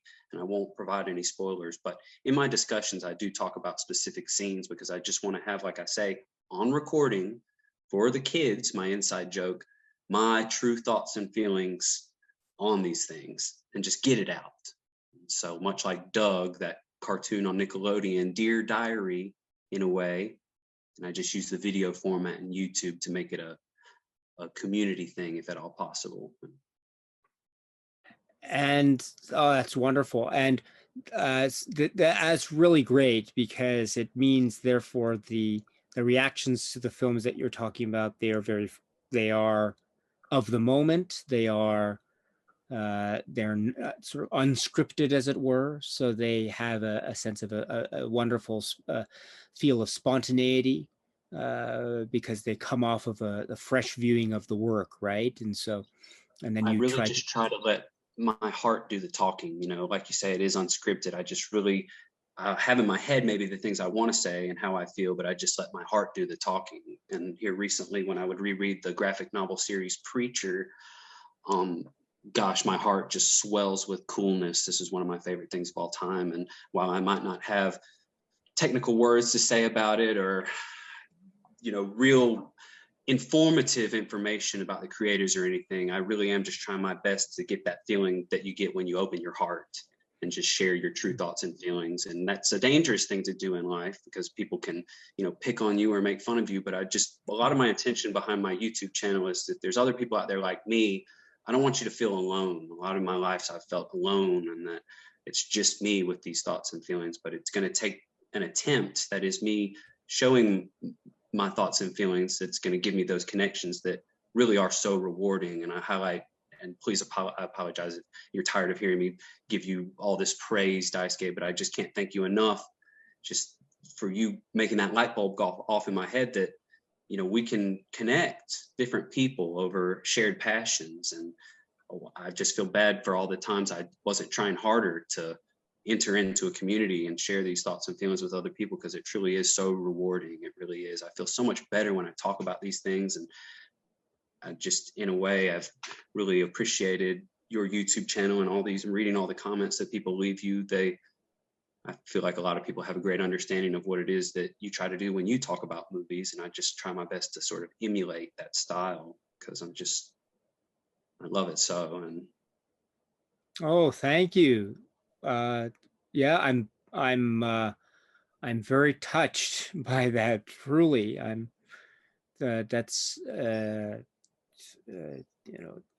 I can totally relate to what you say about wanting to get stuff off of your chest, as it were. I think you used the word exercise, or the words exercise and exorcise. And I think I can totally relate to that, because there is a wonderful, I'm not saying for a moment that what my comments on a film are in any way definitive or groundbreaking. You know, that's not what I'm saying. But from a personal level, from a kind of a gut feeling level, there is this, I don't know, the feeling that I have before I start a video discussion. Like, I'm sitting down, I have the phone set up, I'm ready to shoot. And just when I push record, there's this feeling of I want to say something, but I'm not quite sure what I'm going to say. So, but then I kind of go through it, and then I reach the end, and I press the off button, and there's this feeling of release. I feel like, oh, that felt like it was a good workout or something. And I feel like after workout, a good workout, you feel exhausted, but there's something that you're able to say. So I can totally relate to that feeling of letting it off your chest. And vocalizing, finally yes, getting to vocalize your feelings that have stayed inside, and finally putting words to it. And like you yes. say, they might not be definitive, but just finally seeing what vocabulary words might come out of my head in terms of dissecting my feelings. No, I think that's a very valuable type of, I think that's very valuable when it comes to things like YouTube. And you're absolutely right. There is a type of fear or risk in doing that, because one is essentially exposing oneself to potential, say, critique or criticism, or worse. And so, but the like, I always looked at that as a type of test, which is like, if I really felt okay, like I'll take something as an example. Let's see. Maybe use a food analogy, which is, it might be a very overly simplistic one, but like chocolate chip cookies, right? I love chocolate chip cookies, and I think chocolate chip cookies are really delicious. I think they're really just, I just love eating them. I love the concept of chocolate chip cookies. If someone were to say, if I were to say I love chocolate chip cookies, and then someone says to me, you know what, chocolate chips are really bad for you. They're terrible. They're really, I am now confronted with a dilemma. Do I alter my viewpoint on chocolate chip cookies because of something that this person has just said to me? Oh, they're unhealthy, they're fattening, they're not good. You can't, you shouldn't eat them, you shouldn't something like that, right? I'm confronted with this. Now, what do I do with that information? Do I ignore it? Do I absorb it and espouse it? Or do I absorb it and listen to it and then really assess it and then make my conclusion, which is I still like chocolate chip cookies? So I can make one of those choices. And so it's a test every time. And not to say that I come out correct all the time, because I don't, but I find it to be a very valuable exercise from my vantage point to receive this type of I wouldn't call it a critique, but I would call it, say, any kind of a negative, or say an opposing viewpoint on a point. It's not any way an attack or anything on me. I don't look at it that way, but it's that sort of thing is very valuable, because it makes me have to reassess what it is I view chocolate chip cookies.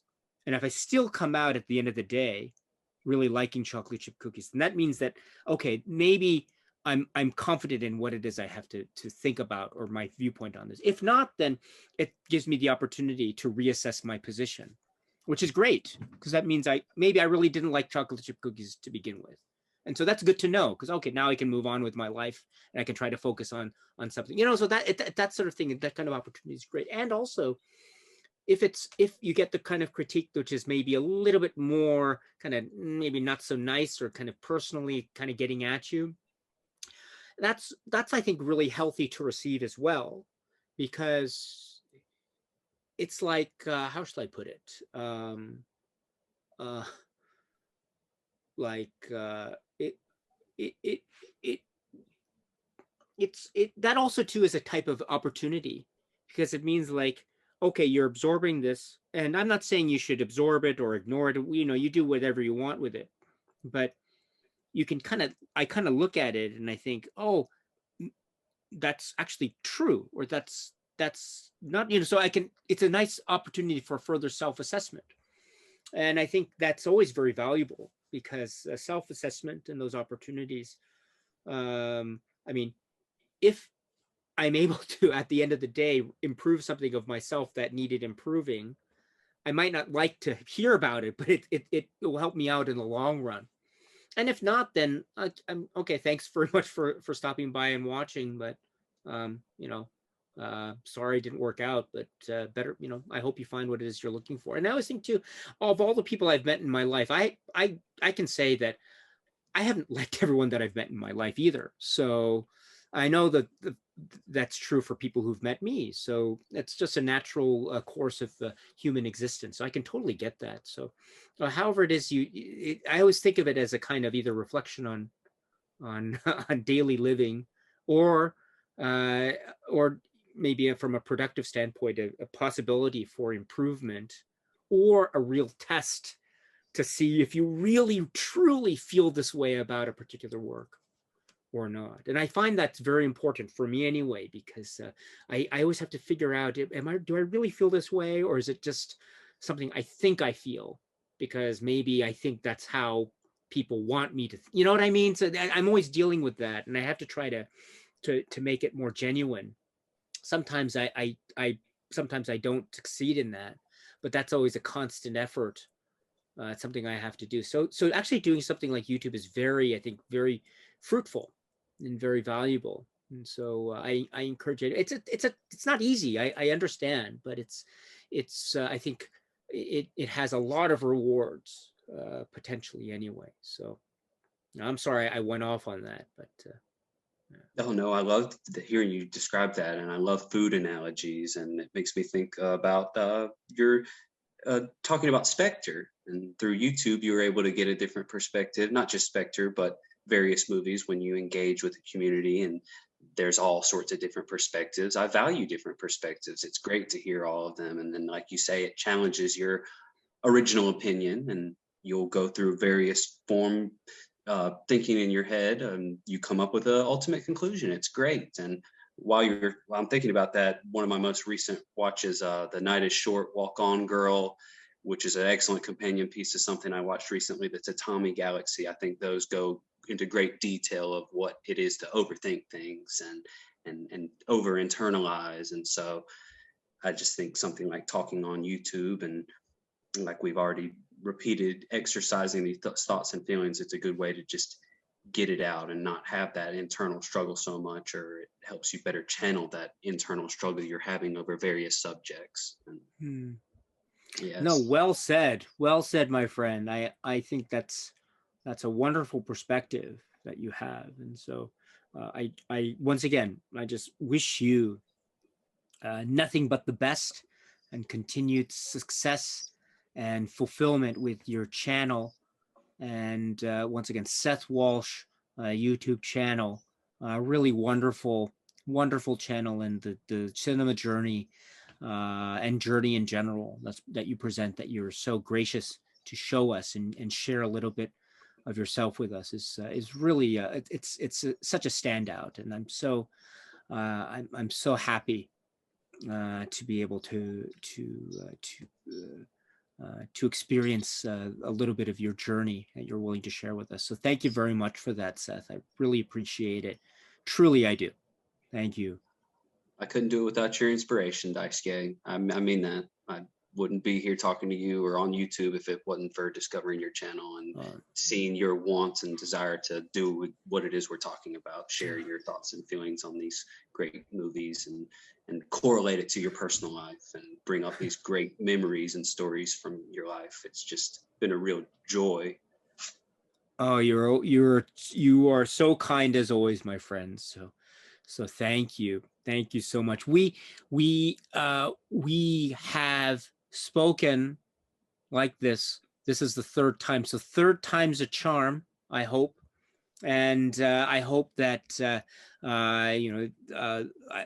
if and when this is uploaded, and this was, of course, I will try to upload this as soon as possible. But I hope this is not the end, but only the beginning, and we can speak more, and either here or in future conversations, online or offline, if that's okay with you, my friend.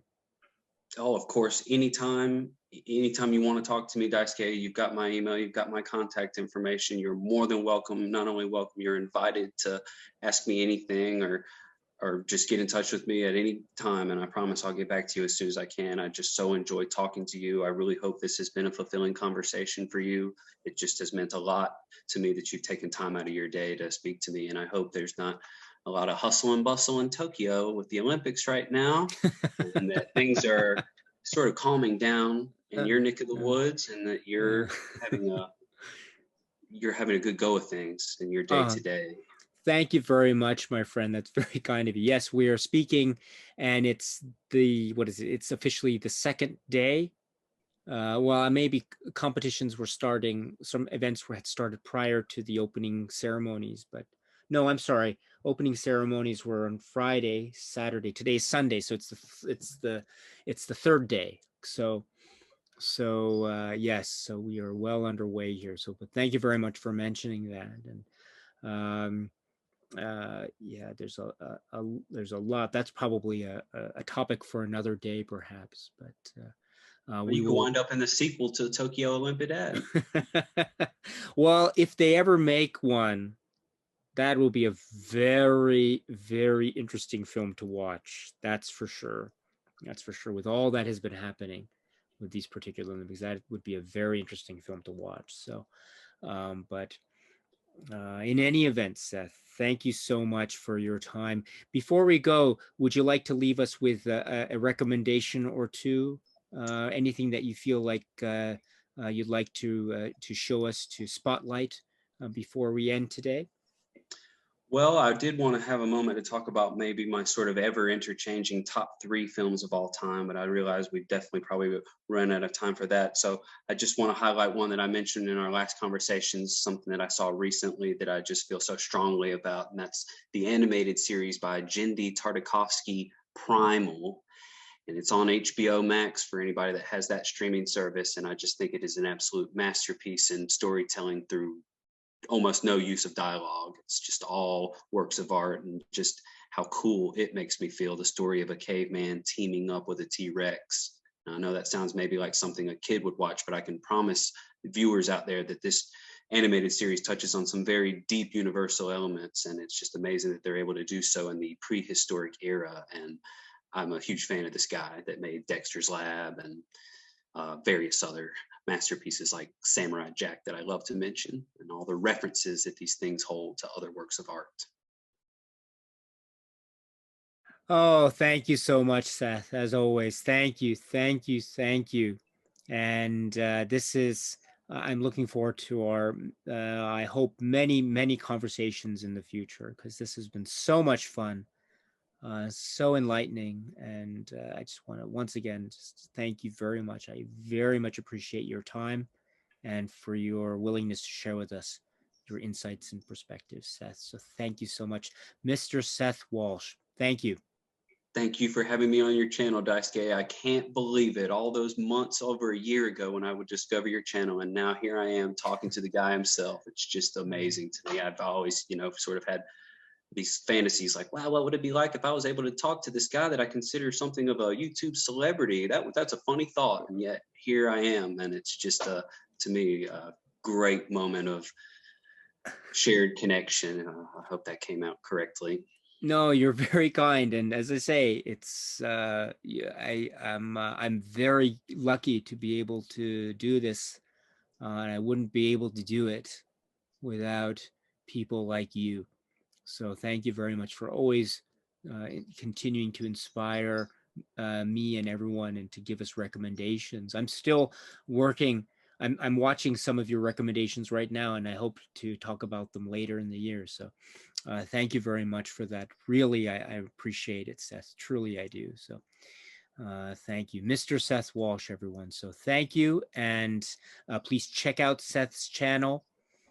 Once again, all the information will be in the description box below. And so please check it out and subscribe. And until, yes, we'll talk again very soon. But until then, my friend, thank you and cheers. Thank you.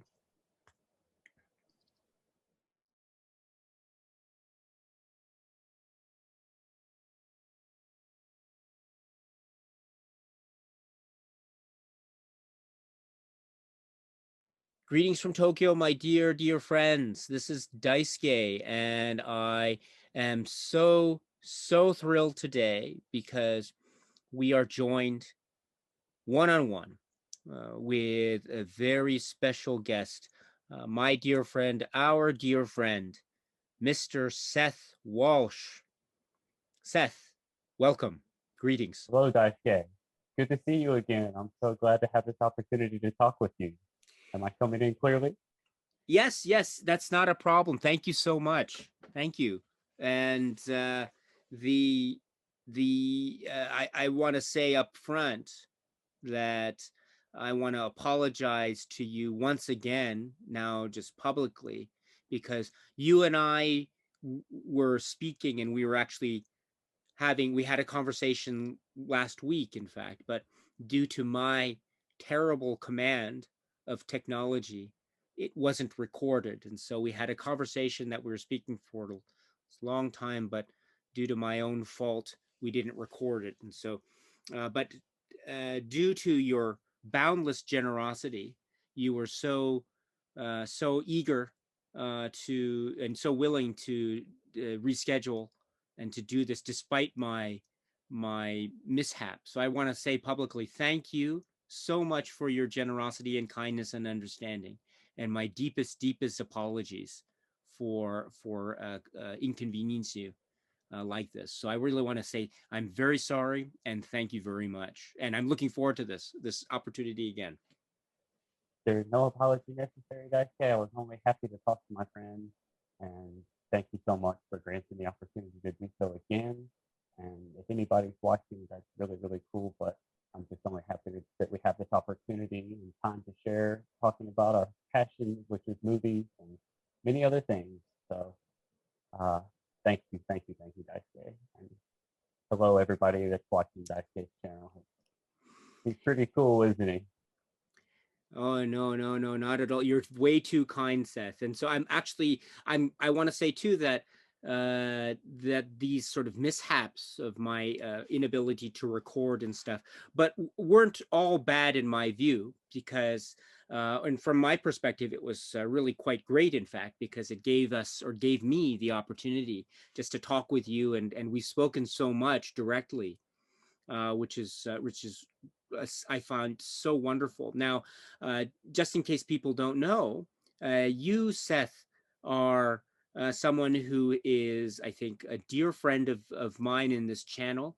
You have, I think, seen almost all of the videos that I've uploaded onto the channel, and you've left behind comments on most of them, and you have demonstrated your you remember all these details that I've mentioned in a lot of the videos as well. And so you are such a great supporter of this channel, and you are talking with a lot of people in the comments. So I want to say up front that I'm very, very grateful to you for your support and your friendship. I don't at all deserve it.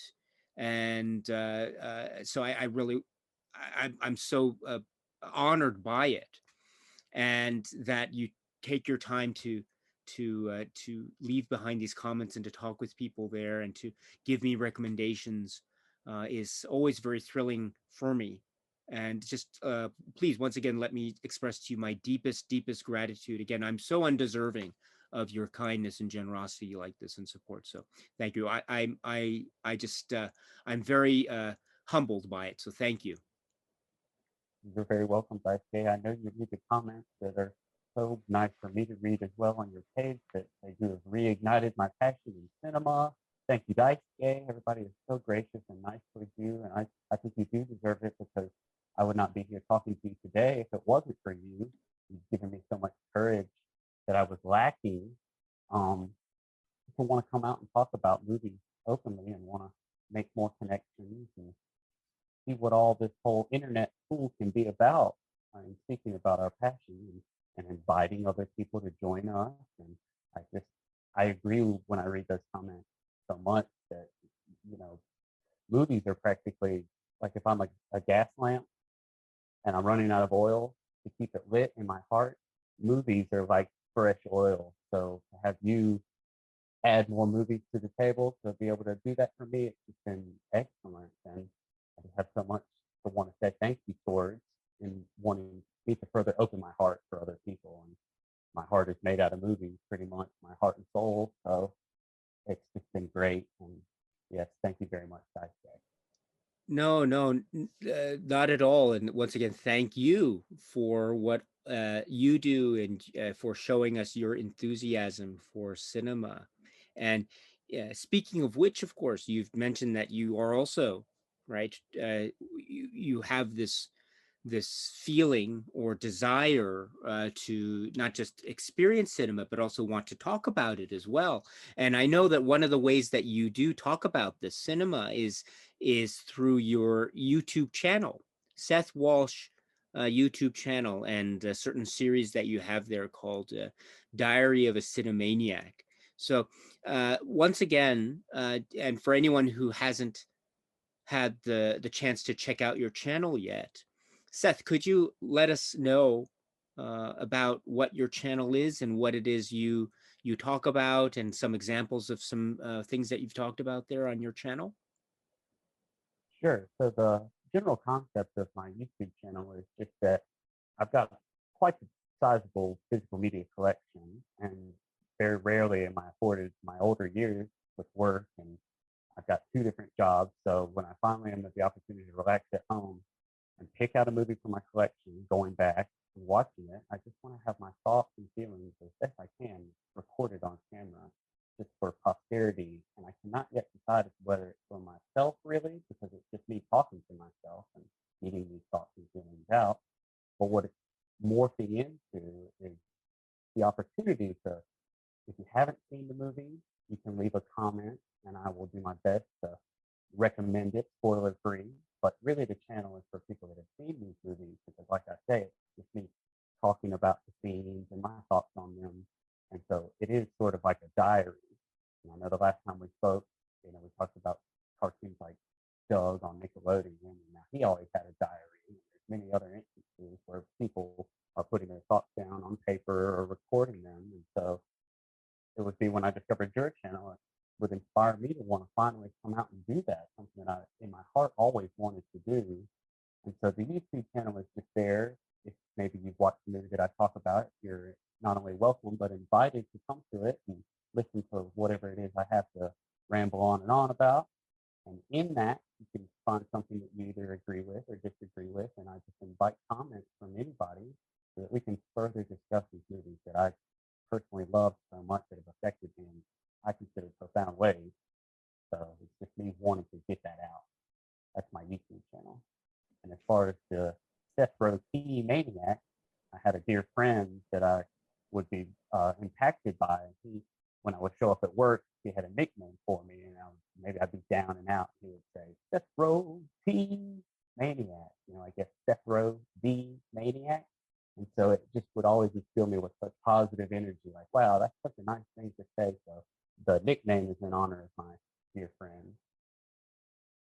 And you have that great board, right? Yeah. At the clapper board, yes, I like to. That's just a slight little touch where I can write the date that I talk about the movie, and I write the title. So when I go and I watch the video again, I can say, yes, that's the time now officially. Because before it was just me watching these movies, and I'm all alone with my thoughts. I can't just go to the next person and say, oh my gosh, you're not going to believe it. I just watched this movie, Violent Cop. Yeah, it's from Japan. Most people are going to say, oh, do you have to read it or something like that? So it's just like, shucks, I've got to sit here and just maybe I feel better and maybe my day's enhanced because I watched a really cool movie. But wouldn't it be better if I shared it with somebody? I mean, all my life I felt like some kind of movie monk. I really do like to be alone and just kind of talk when I feel like it. But how fair is it that I've got this big collection of movies and I'm not talking about them for someone maybe who hasn't seen the movie to discover it? We can talk about it and become friends, and it's just a really positive part of the human experience, in my opinion, as I get older, wanting to share these thoughts and feelings on the movie. Because, as I say, when I hear you tell stories of your past experiences with these movies, and I look inside myself and I realize, wow, there's just a whole other community of people out there that want to talk about when they first saw a movie, who in their family mentioned it. It's wonderful to listen to. You told a story about being with your mom in the UK when you were much younger, and a friend of hers would say, oh, this is where they filmed The Omen. And I remember you saying, oh, that's very interesting. And you would think about that later.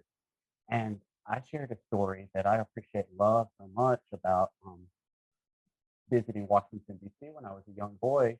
And my mom and my uncle are in the car, and he's driving past the stairs that are featured in The Exorcist in Georgetown in Washington, D.C. And I had not seen the movie yet, but I could hear him saying, oh, look, that's my mom's saying, there's the stairs from The Exorcist. And the whole tone in the car was just like, ooh, everybody sort of freaked out. And I just remember that feeling. So when I would see that movie and I could tie it all together, something I very much love doing, it's great. And so to hear other people share similar experiences, I love it so much. That's why I keep coming back to the channel. You're always telling little stories, and that's what I aim to do also with my channel. Just be as sort of myself as possible, and just be honest with how I feel about these movies, and maybe in that I can inspire someone to get a little bit better appreciation for their memories or their thoughts on a certain film or whatever.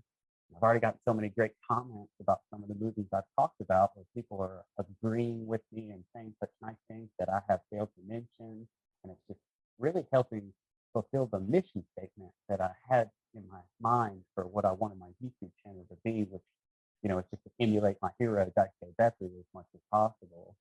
And so I'll take a gasp of air and let you say something. Oh, no, thank you.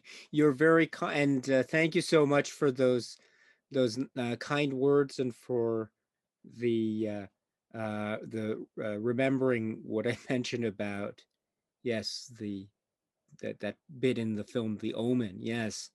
And when we were living in England at the time. And that's very interesting too, about your memory about those steps, seeing those steps. And that's the sort of thing that I really cherish, and hearing people's, because it reminds me too about how it's the film can have so many meanings, or it can adopt, or it can achieve so many significant meanings. And one of those could be like, it's like looking at a photograph of you from many years ago, and you look at the photograph. It could be you, or it could be of something from that time, and you think, this is something that I remember. Oh, I remember I was feeling like this at that time, or I remember this is what happened in the car with my folks at that, or something like that. And so that's the sort of thing I wouldn't remember in my daily life, but if for some whatever reason, when I watch the film, I remember it, and that's just that nice moment that I can look back. And so I always welcome those, and I always love hearing it when people share those, just like you have done right now. So thank you.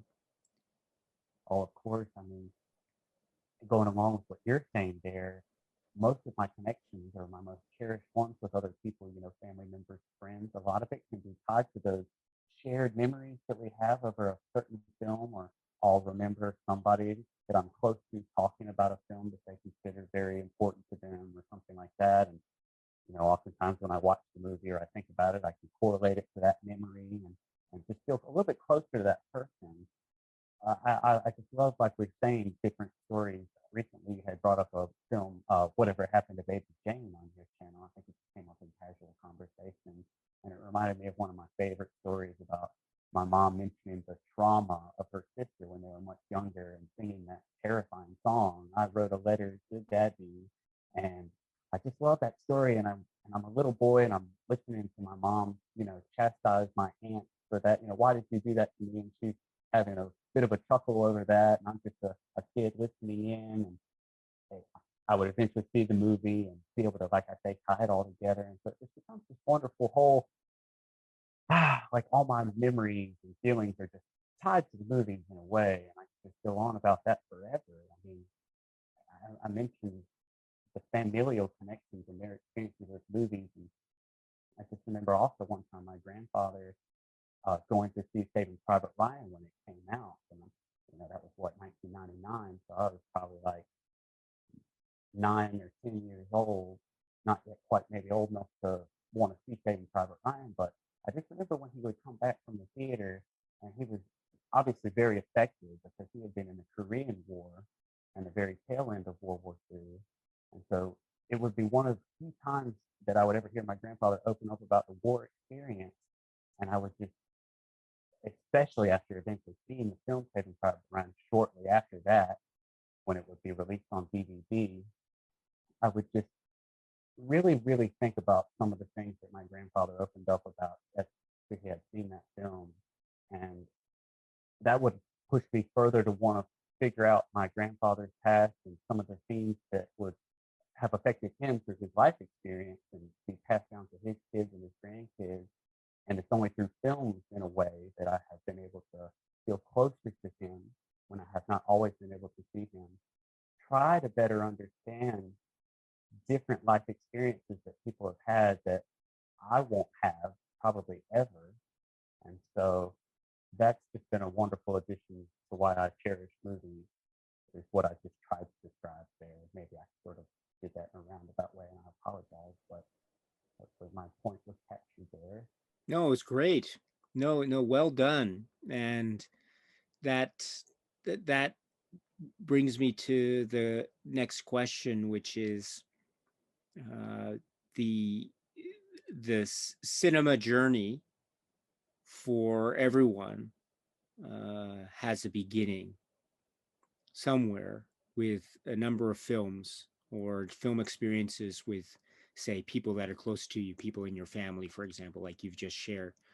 So what are some of those other films that you look back upon that you can say that those were those landmark films for you, or those film memories or experiences that started your cinema journey? So what are some of those examples of those films that you watched growing up? So last time we spoke, I had mentioned Fantasia, and I had mentioned sort of that whole animation influence and the sights and sounds being combined. Well, when I think of sights and sounds, and I think about the Twilight Zone quote, "You're about to enter another dimension," one not of just sight and sound, but of mind, and Rod Sterling. And I just think of when I was a young boy and sort of going along with my influences, my parents and my grandparents, and hearing them talk about the show, and me finally seeing the Twilight Zone. I could definitely highlight that. But as far as movies are concerned, I mean, I could just go on about that all day. I mentioned the last time we spoke that I would go to my cousin's house and they had that big movie room.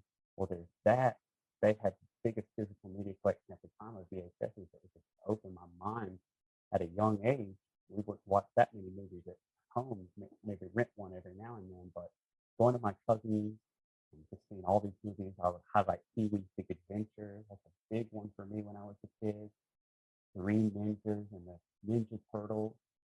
I mean, it's these kinds of movies that are tuning me to want to see more and more. gosh, their collection was just so huge. I would see such a vast array of movies, black and white. I mentioned Whatever Happened to Baby Jane. I would see that at their house. It was just always me thinking on my time spent up in Boone, North Carolina with my family up there, and all that they would introduce me to. I'm maybe not the biggest Adam Sandler fan, even though that's debatable. He brought so much joy into my life with his comedy, even though sometimes I'm like, yeah, I could go without that. But Billy Madison and Happy Gilmore, I would watch that all the time at my cousin's house. Those are so formative to me. Uh, the Fox and the Hound when I was a kid, to see those two animals, such good friends, and they're enemies by nature. And I just always think of that ending that came up in my mind the other day when the hunter's about to kill the fox and the dog stands in front of him. I just always think it's stuff like that that you see at a young age that can really put positive themes in your heart. You know, I mean, that's just so wonderful every time I think about scenes like that from movies that I was seeing as a kid, and like these Disney movies that are sort of trying to capture these great ideals and make for a happier childhood. And we had also spoken about Metal Gear Solid the last time we spoke, and his wanting to pass down memes, different ideas to the next generation. And that kind of makes me think of another filmmaker, Steven Spielberg, who seems to have made that sort of his mission in life, to want to capture certain stories and things and pass them on to the next generation. And I think going back to that whole World War II mention, Saving Private Ryan is one of the more important ones. So people debate that that's a Hollywood showcase of World War II. I still think when I would have seen it at a young age and everything I mentioned about my grandfather's experience, it took on a whole nother level of importance for me. And I was in about sixth grade when I saw that. So I could just kind of bounce around all different kinds of movies that I have watched as a young boy all day. Dennis the Menace, Walter Matthau. You know, when you're a kid and you don't know how famous this guy is, but you see him and you get older and you see that, wow, this is, you know, to me, this is the Dennis the Menace. That was Mr. Wilson.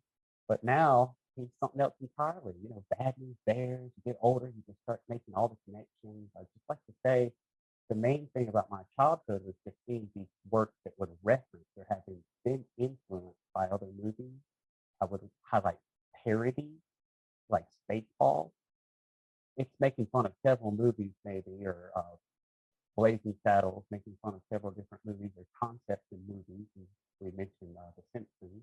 You know, so it's these that we're going to sort of plant the seeds in me to one day be able to make the connections. And it's just been a wonderful experience to say, oh, I remember when I first saw that and it was getting made fun of and not another teen movie. I wish I had that sitting around here to show everybody, because I would absolutely recommend this comedy. Have you seen it? So there's that whole series of movies, not another blah, blah, blah. They're not that great. But this one, it lampoons movies that I would grow up to want to see, teen sex comedies, to the max. I mean, it makes fun of all of them, and in a way perfectly. And I just, okay, I love that movie. People can say what they want to about it, but just the doors that it would open in my life. I mean, maybe I mentioned just that movie right now, but like I'm getting at, I could go on for days and days. There's just so many movies that are going to open a new door. Oh, what's in here? Oh, what's in here? And it just goes on and on, you know? No, that's great, and that's one of the that's one of the many things I think that's so wonderful about you and your outlook and approach, which is you have this you show it time and time again, which is the kind of breadth and scope of what it is that you are watching and engaging with, and this idea or curiosity and open-mindedness about many types that means that you explore different genres and different works. I mean, there are so many films there that you mentioned. You just mentioned like Not Another Teen Movie, or uh, I think you mentioned early was it the film versions, the Teenage Mutant Ninja Turtles? Oh, yeah. Yeah. So the did you know the cartoon at the time? I love the cartoon. Yeah. So I don't know about you, how you felt about it, but there's this huge thing. Like I love the cartoon as well, and I was living, I think, in the UK, where it was called Teenage Mutant Hero Turtles, not Teenage Mutant Ninja Turtles, and the whole scenes with Michelangelo and the nunchucks or nunchaku, those were all excised and essentially censored in order to be able to broadcast to on TV to essentially the audience, the intended audience of children. So in the UK, it was called Teenage Mutant Hero Turtles, but the film, I think, was called Teenage Mutant Ninja Turtles, if I'm not mistaken. In any event, the cartoon was so huge, at least for me and for my friends. And we loved it. But the cartoon had it such that, and I admit that I forget the original story details, but who was the leader of the turtles? I mean, I was growing up, but I always thought it was Leonardo who was the leader. But then the movie, you remember the song at the end, like Teenage Mutant and Turtle Power, and it had the whole thing where it's like Raphael, he's the leader of the group transformed from the norm by the nuclear goop. I think that was the phrase from the. So Raphael was the leader. Like what happened? I thought Leonardo was the leader. So like my friends were just having these debates. Who's the leader of the turtles? I thought it was Leonardo. No, it was Raphael, my friends. But I'm not sure. He was. I don't know. Do you have any thoughts about who the leader of the turtles were?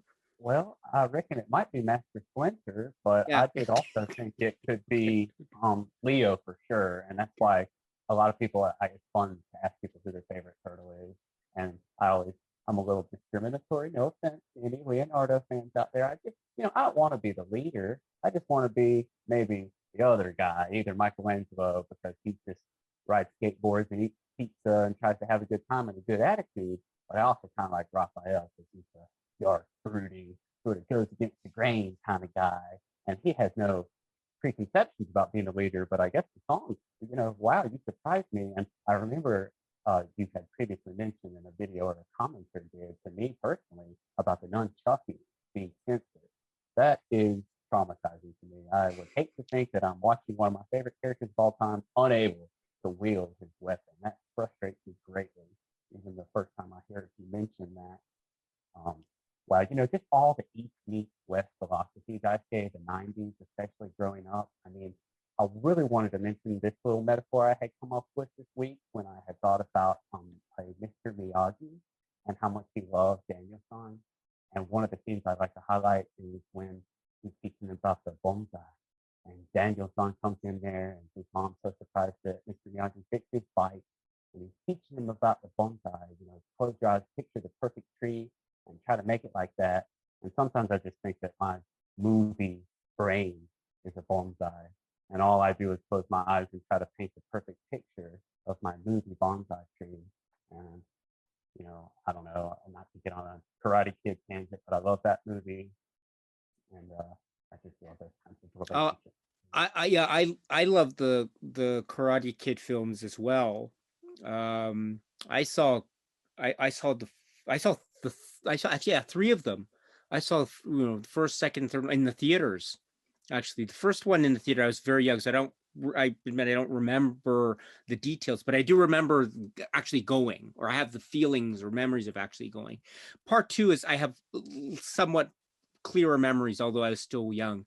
And then part three, I do remember seeing in the theater very much. Actually, I must admit though that I don't know how you feel about. Let's talk about the trilogy of films, 1, 2, and 3. I don't know how you feel. You've seen all three of them, I assume, right? It's been forever since I've seen 1, 2, and 3, but I do recall some of the main scenes. I know the second one is when he goes to Japan. Yes. And it's the liver guy, man. Liver guy. He grabs the guy's nose. Huh? Perfect little twist. Yeah. Gosh. Maybe before we get on to Karate Kid, I did have a question before I forgot. This is just something I told myself I really wanted to ask, especially once you mentioned your theater experience. Has there ever been a time where you felt like you had to leave the theater because of what you were seeing on the screen? Have I ever felt the need to want to leave a movie theater because of what I was seeing? on the screen? Well, or what you were feeling, or what you were seeing, like this is too scary, or this is boring. You can take that subject in a broad scope, but maybe I guess I was going to ask if you were too scared and you wanted to leave the theater since you were. Oh, okay. Okay. Well, no, I've never, I don't think, have I ever left a movie theater showing before the film was over because of, say, something I might have felt about the film itself? I don't think I've had that experience. I Go don't down think with so. the ship. You finish the book even if it's bad. It might take me some more time, perhaps, in terms of a book, but Okay. in terms of a film theater experience, I don't think so. Maybe I have, I've just forgotten, but I'm trying to think now, and I don't recall having left the theater before the film was over. I mean, maybe there was one, because I had to go to another appointment, or maybe I had to meet, I don't know. There could have been something like that, but even so, I can't recall in my mind. There's one instance though where, and I have mentioned it, I think, which was when I was younger, all the way up to maybe my college years. I had this rule, in fact, I must stay to the very end. I can't leave. I have to watch everything from the very start all the way to the last credit, and that's it. And then the curtain, and then the lights come on. So I must stay and watch. That was my rule. And for a while there, I was able to do that, even for like very long films, or what I felt were very long films at the time. And but one film that really just tested the rule was the film Titanic, the James Cameron film from the late 90s. So Titanic is quite a long film. And so it was a huge phenomena at the time because of the release, and it was a big deal. And so when I went there, the theater was still packed. It wasn't opening night or anything, but it was quite a time since it was first opened, but it was still a packed theater as far as I remember. So very exciting, huge spectacle. I'm sure have you seen the film Titanic? Oh, I remember also being in the theater when I first came out, and I was so young. I have this memory of asking my mom when Kate Winslet was naked. I was like, "Are those a real movie?" And she was like, "Yes, it's a movie." And I was just, oh, I always think about that when I think about seeing that movie in the theater. I had to be so young.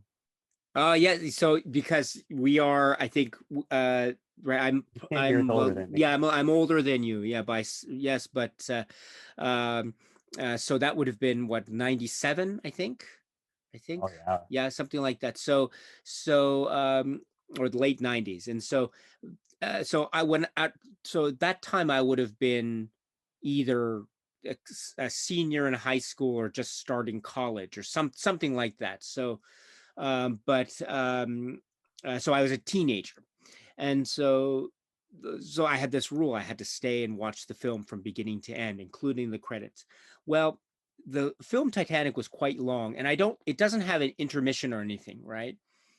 And I think what it was I probably, about halfway through the film or watching the film, I was sitting in the theater, and all of a sudden, nature called, and I had the urge to just want to use the lavatory. And so I thought, oh, what should I do? Should I just, politely excuse myself, get up and go out of the theater and go to the lavatory and then come back? And I thought to myself, well, no, I want to stay. I can just wait until the film's over, and then I'll just after the film's over, I'll just go to the theater lavatory, and that'll be that. So that's I just stayed there, and I just was doing that. Well, the film is very long, and so what I thought it would end, it just kept going and going. And then the second half of the film, as you know, you're watching this film not just with, this huge, it's lots of tense, exciting scenes, but it's also like, water rushing down corridors and bursting through like windows and splashing and all this and stuff. So I was watching these images, and it actually became quite unbearable. And I was thinking, what should I do? I'm actually, this is very uncomfortable. And so, but it was I managed to go to the laboratory and right, that was okay. But yeah, from that day on, I realized that it's not worth any physical discomfort. And so if I should probably just try to take care of everything I need to take care of prior to the film start, and I'll do that. But then if I need to step out for some business, then I will do so and then come back. So that from that point on, I decided I won't apply that rule anymore. So yeah, I don't know if that answers the question. Wow, yeah, I could picture the flushing water from Titanic towards the end scene where the gates are closing and the water is going down the halls. That's the official I've got to go to the bathroom idea in my head now. But I guess I brought that up because there was only one time I ever left the theater. Do you know the movie Audition? I am so horrified by eyeball gore. Oh, Audition, Yes, Audition. the Takashi, the Miike film, Audition. Yeah, yeah. You saw this in the theater. Wow. Yes, I did. Yes, there was this series that I used to have a group of friends when I was much younger, and they would do a special at the theater every month, maybe twice a month, where they would show like an old movie. I don't know how they got permission to do this. It was just some guy, and my friends, I remember they knew his name, and I purposely didn't want to know his name. I remember telling them, "Nope, that's just the guy," because at the time, he was showing all these real cool movies, and we'd get to go together and see these movies. So I would go see Audition, and I have this memory, of course, like I was getting at, I'm so terrified by harm happening to eyeballs. There's several movies I can think of, even as an adult, where I just have to look away. Well, we all know what happens at the end of the Audition movie, and I got to say that was the only time I can think of where I got so pale and so sickly.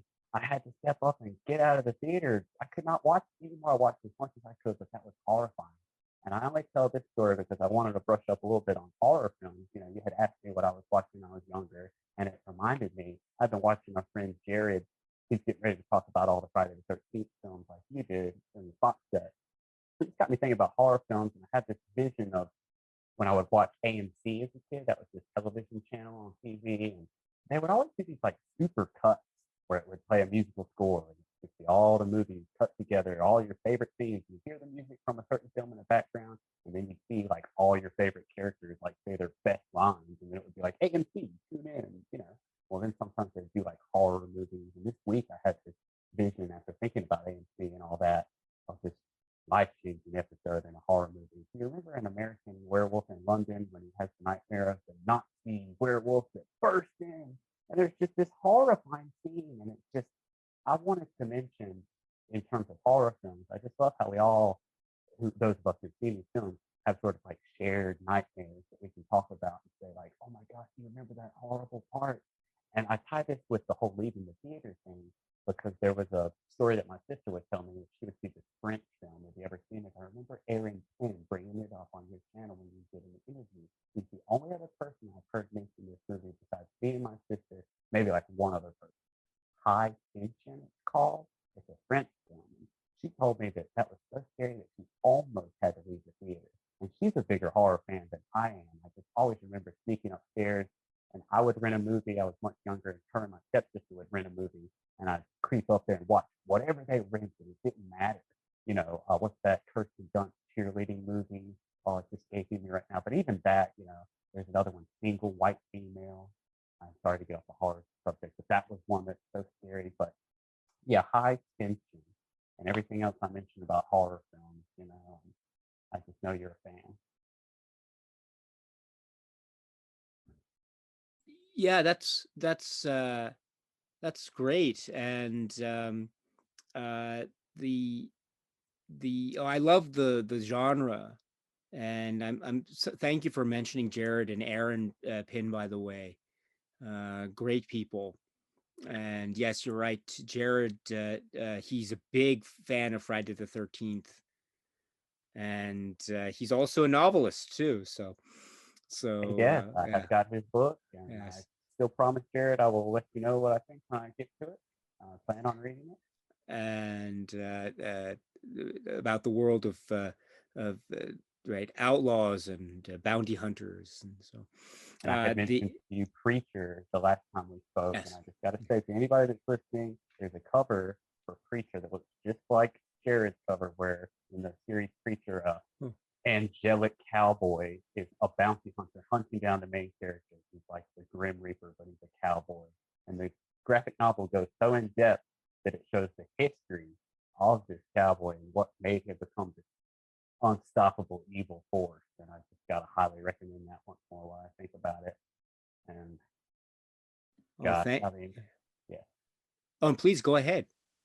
Oh, I don't know. I just keep looking at this cover to this movie Casablanca, and you asked me a little bit more about my history watching movies, and I kept having this recurring thought, especially this week, because I'm sorry to anybody that follows my channel or anybody. I've been watching The Sopranos, and I've just been so involved in watching that. I get home, I just have to watch an episode. And there was an episode with Lauren Bacall, and I remember when I would first start getting into, like, I guess, serious movies, and I would want to follow the critically acclaimed. Well, everybody knows that Casablanca is sort of where you start. And I always remember this movie fondly because it had this introduction by Lauren Bacall, where she's talking about the level of importance behind the movie, and she's giving a bit of a backstory before you watch the film. Before I lose my thought, I guess I'm just only mentioning it because that would sort of be the origin of wanting me to start to see more of what people are saying when they say that a movie's really good. You know, I had already seen the Carrot Blanca Looney Tunes cartoon that's included on this DVD. And, you know, most of my life I felt like Humphrey Bogart, Rick Blaine, Cafe American, and only all the patrons are other movie characters, and I'm Humphrey Bogart. You know, I just love that movie, Daisuke, and I think we talked about Breathless last time we spoke. So to have seen Casablanca at such a young age, and then fast forward many years, you know, that scene where the main character in Breathless sees that poster of Humphrey Bogart and sort of just lingers on it for a second.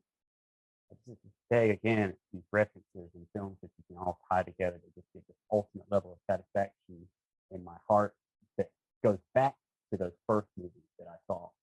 And so it's just clear to me that they have left this great effect on my heart and soul, so that when I see a new movie much later that's either influenced one that I saw earlier or was influenced by, gosh, you know, what a level of satisfaction.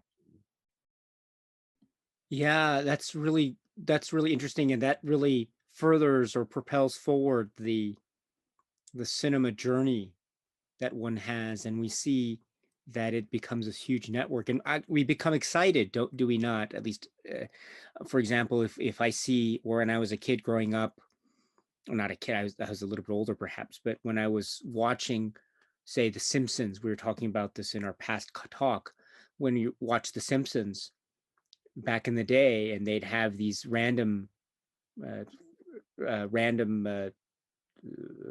references to, say, films like The Shining or The Shining or the like Tron or Nightmare on Elm Street, but also they had, like, they reference Rashomon or um, uh,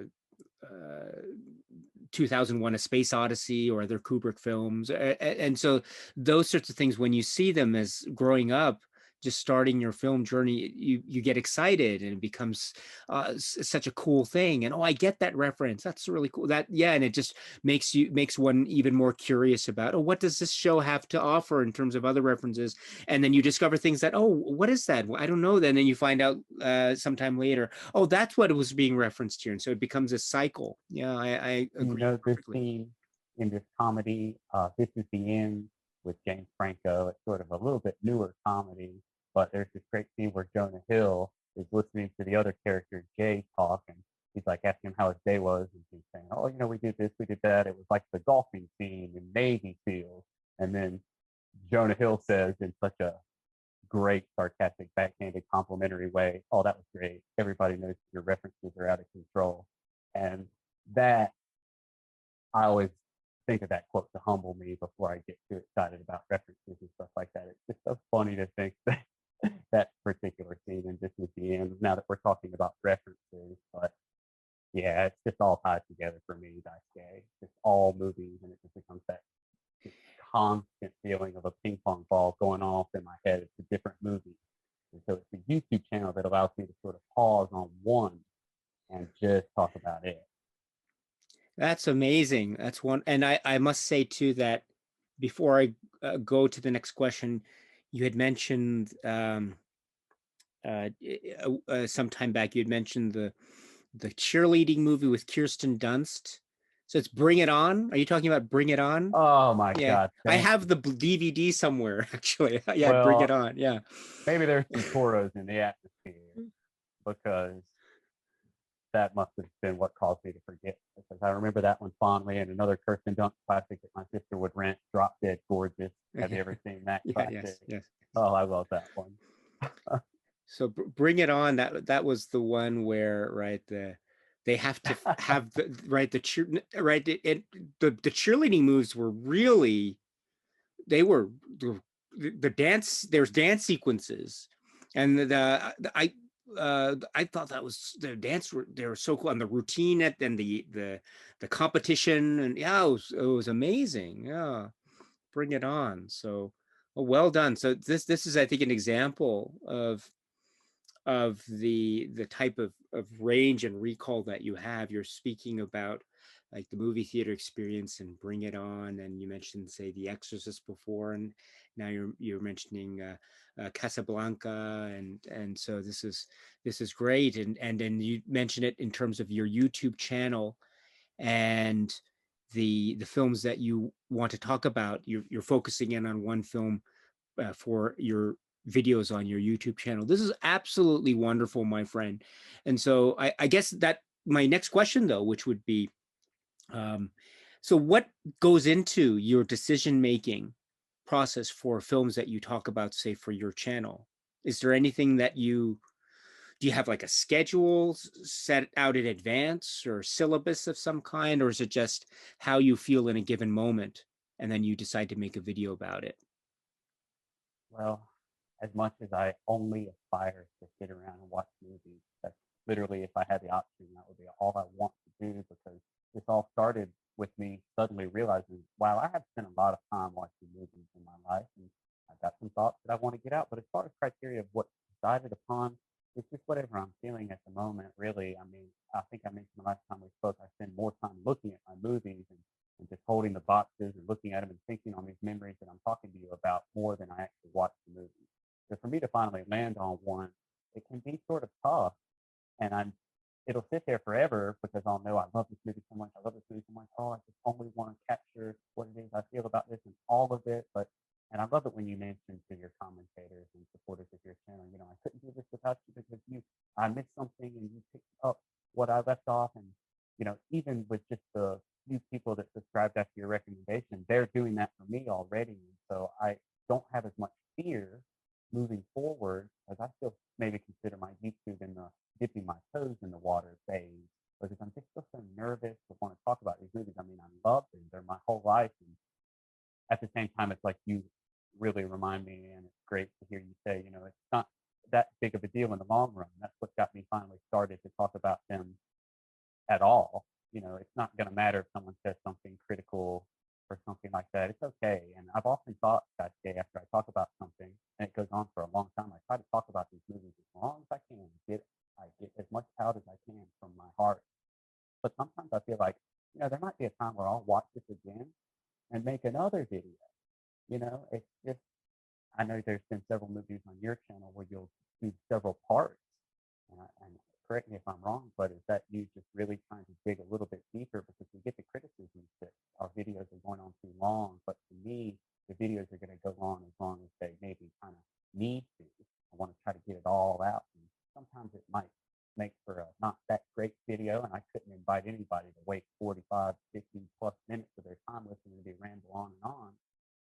So that's what I mean when I said earlier, I still don't know yet if that channel is like for me, but it's really for anybody that wants to listen to me talk. But a lot of what this is I land on a movie, and now, all right, this is it. This is for me, my diary entry of my thoughts and feelings as best I can regarding the film that I just watched. Because I try my best to watch a movie and then right after make the video. I'm not going to make a video if I haven't just watched it.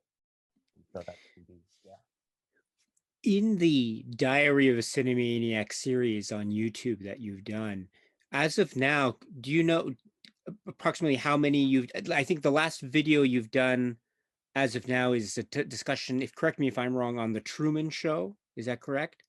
Yes, I did the Truman Show. I watched that think yesterday or the day before, and I think I have about 33, 34 films already, and it's frustrating to know that I could do one a day, and it might take probably, I guess, like 2 or more years before I had got done talking about everything. And I know I mentioned The Sopranos. This is the funny thing. This is the third time I've watched it in my life, maybe the best time I've ever watched it. And I'm still not going to talk about it when I get done watching it because I'm watching it on streaming. There's so many movies, so many shows. I'm like personally letting myself down by not owning them. I feel like, the mentality of a collector.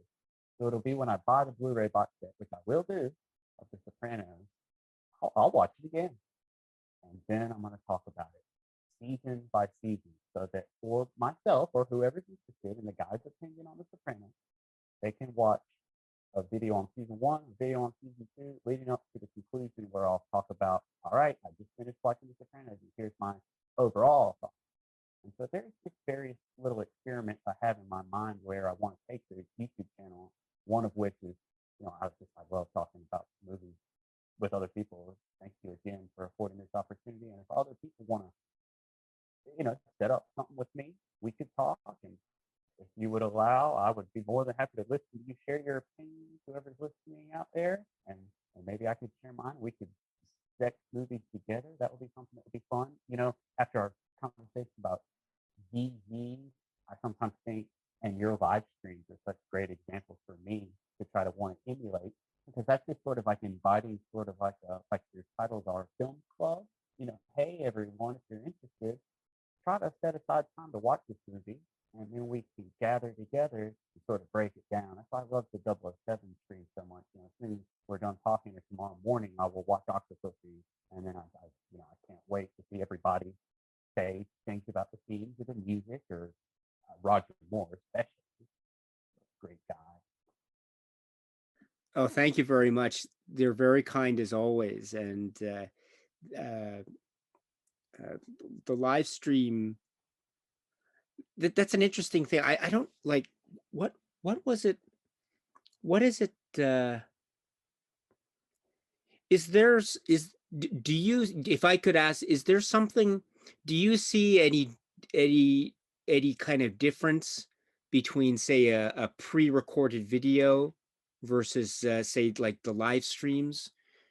I feel like there is a difference, but I mean, obviously the live streams are more off the. I mean, there are some pre-planned comments, sure, yeah, but if obviously it's not edited or anything like that, and you're interacting on the spot, so um, I don't know.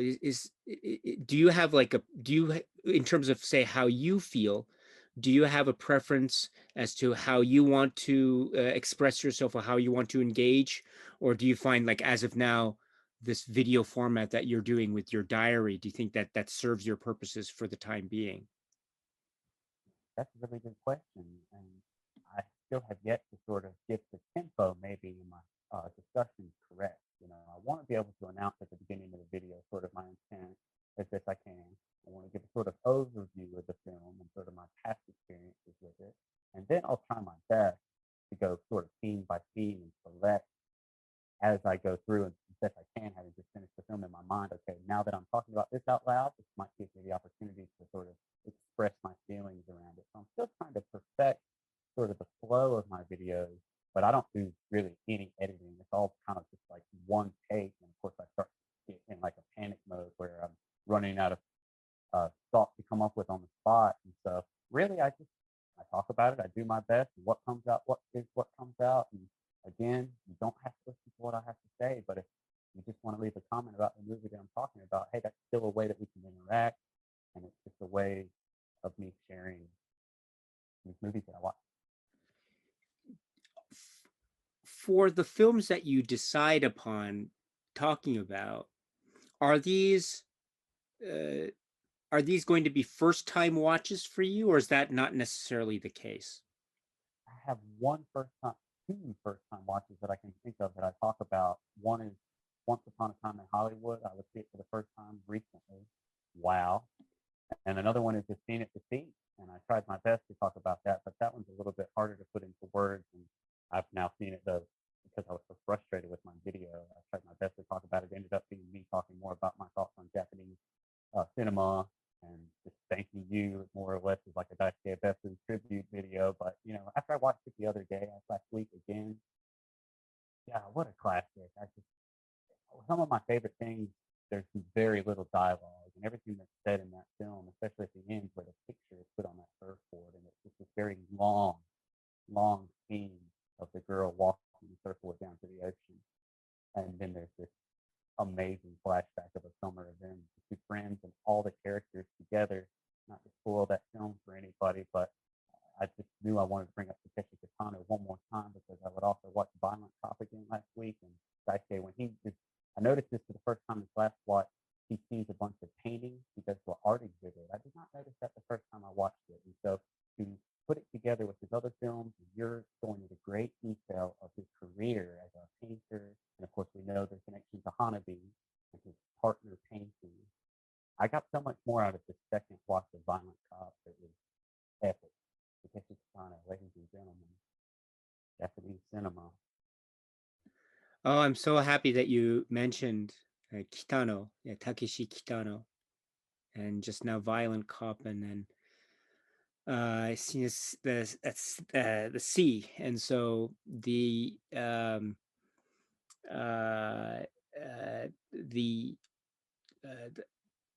that film in particular it's remarkable, is it not, in terms of the depiction of the surfing world and the couple, but I think now that your comment now reminds me that when I was discussing it, I think I should have made a sharper point. I didn't, but I should have, which is it could be said that it's like a silent film, right? And it could be said it's a silent film, and in many ways it is. It does have dialogue, it does have sounds, of course, but a lot of it has to do in terms of the image and the editing, right?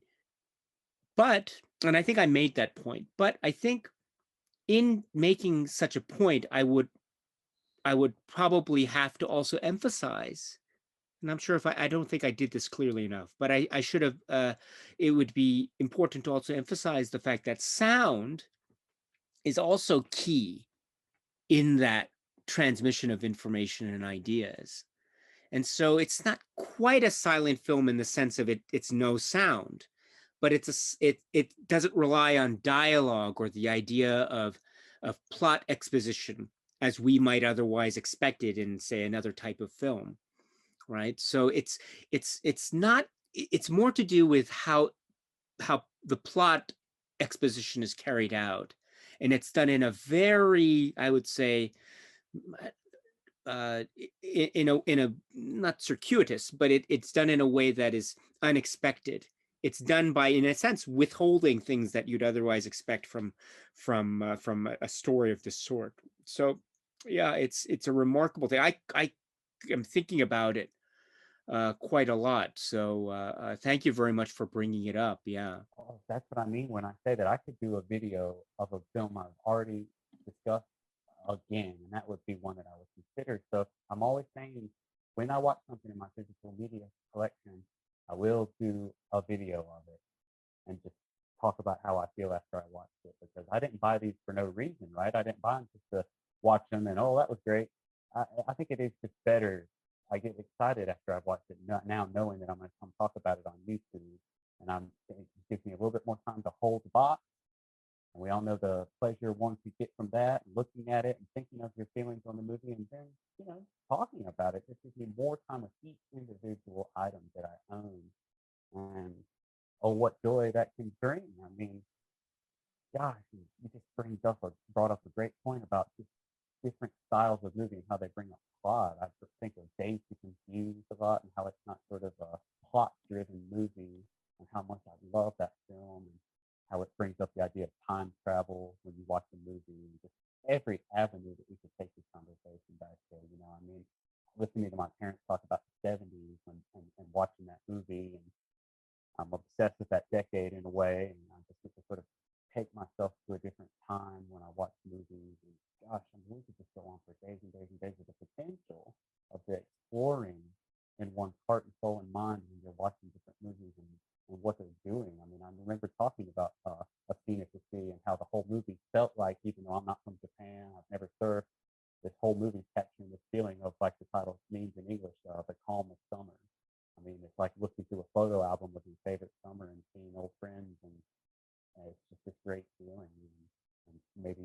transporting you to a different time period in your life where you're looking for different passions or things like that, and trying to settle on the right one. And there's many other themes that I think the film goes into, but that's just sort of one way I take it. That's excellent. That's absolutely excellent. I love that too, because it reminds me, what you just said also reminds me, and I must say once again, you have, I've mentioned this before, but let me say it once again, you have such a keen eye. It's great, absolutely great. Your ability to remember and recall just after, say, a single viewing, an initial watch, and you're still able to recall these very, very important details. It's remarkable, absolutely remarkable. And the Kitano film, what you've just said now reminds me too about how difficult it must have been in terms of having to express all these various emotions in that film, given the way in which Kitano decided to present them, because it's not just one tone, it's many different tones, and you get a kind of not seesaw or the ups and downs of a relationship, really, because you get these little instances of, it's not all like happy, happy, happy, and that's it. There's some ups, there's downs, there's some miscommunication, there's some happiness too, there's triumph, there's also disappointment, and also sadness and tragedy as well. So it runs the gamut of a whole wide tableau of emotions and feelings that one would have in a relationship, right? In terms of relationship with a friend, or with an intimate relationship, or a family relationship, or anything. You have these feelings of ups and downs, and so it's amazing how it was expressing such a wide range, given the means by which it was doing so in cinema terms. It was remarkable. Yeah. Oh, I love that, guy. Yes, that's just really broke down with words why that's sort of like a personal favorite. I mean, I really enjoy reading Amazon reviews before you buy something or something like that, and you sort of also see the average Joe's. No, I'd be no disrespect by that, because I'm definitely just the average Joe. I want to make clear that I don't have any sort of special. I don't believe that I have any sort of special abilities or talent whatsoever. I'm literally just trying my best to share what it is that I see or feel when I watch these things, and at the same time, yeah, it seems a hard one to do that.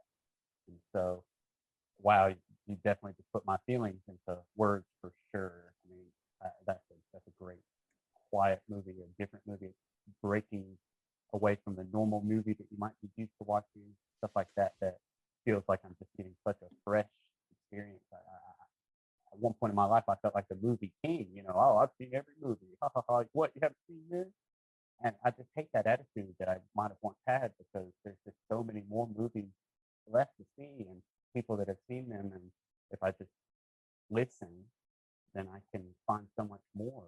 And I have my opinion. If I listen to other people's, oh God, I hate to repeat myself, but I just get more out of what I love. So thank you always for breaking things down from a different perspective. I just love looking at movies like, or life, like it's like a crystal.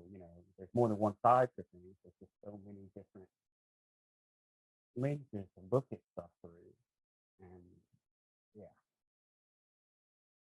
And thank you very much for that. And of course, we also have to thank you and your boundless energy and enthusiasm for these works. And you've mentioned a number of examples already, but just thinking back onto the discussion, the YouTube discussions that you've done so far, could you give us any ones in particular that you could say that you're most, let's say, the proudest of? Which ones are you really proud of in terms of your cinema discussions so far? Wow, thank you, guys. Yeah, that's really nice question. I guess from the ones that I've thought about, Indiana Jones and the Last Crusade, I think I talked for like an hour, and I remember that night when I would watch it and knew that I had to talk about one of my favorite movies of all time. And I just think if anybody was to pay attention to maybe the whole story, I think that one sort of best captures me as myself, sharing personally my experience with a movie. When I would first see it, how I else about it then, and how affecting it made me. And I cite as many examples as possible, down to the music, Steven Spielberg, the individual scenes, my relationship with Sean Connery.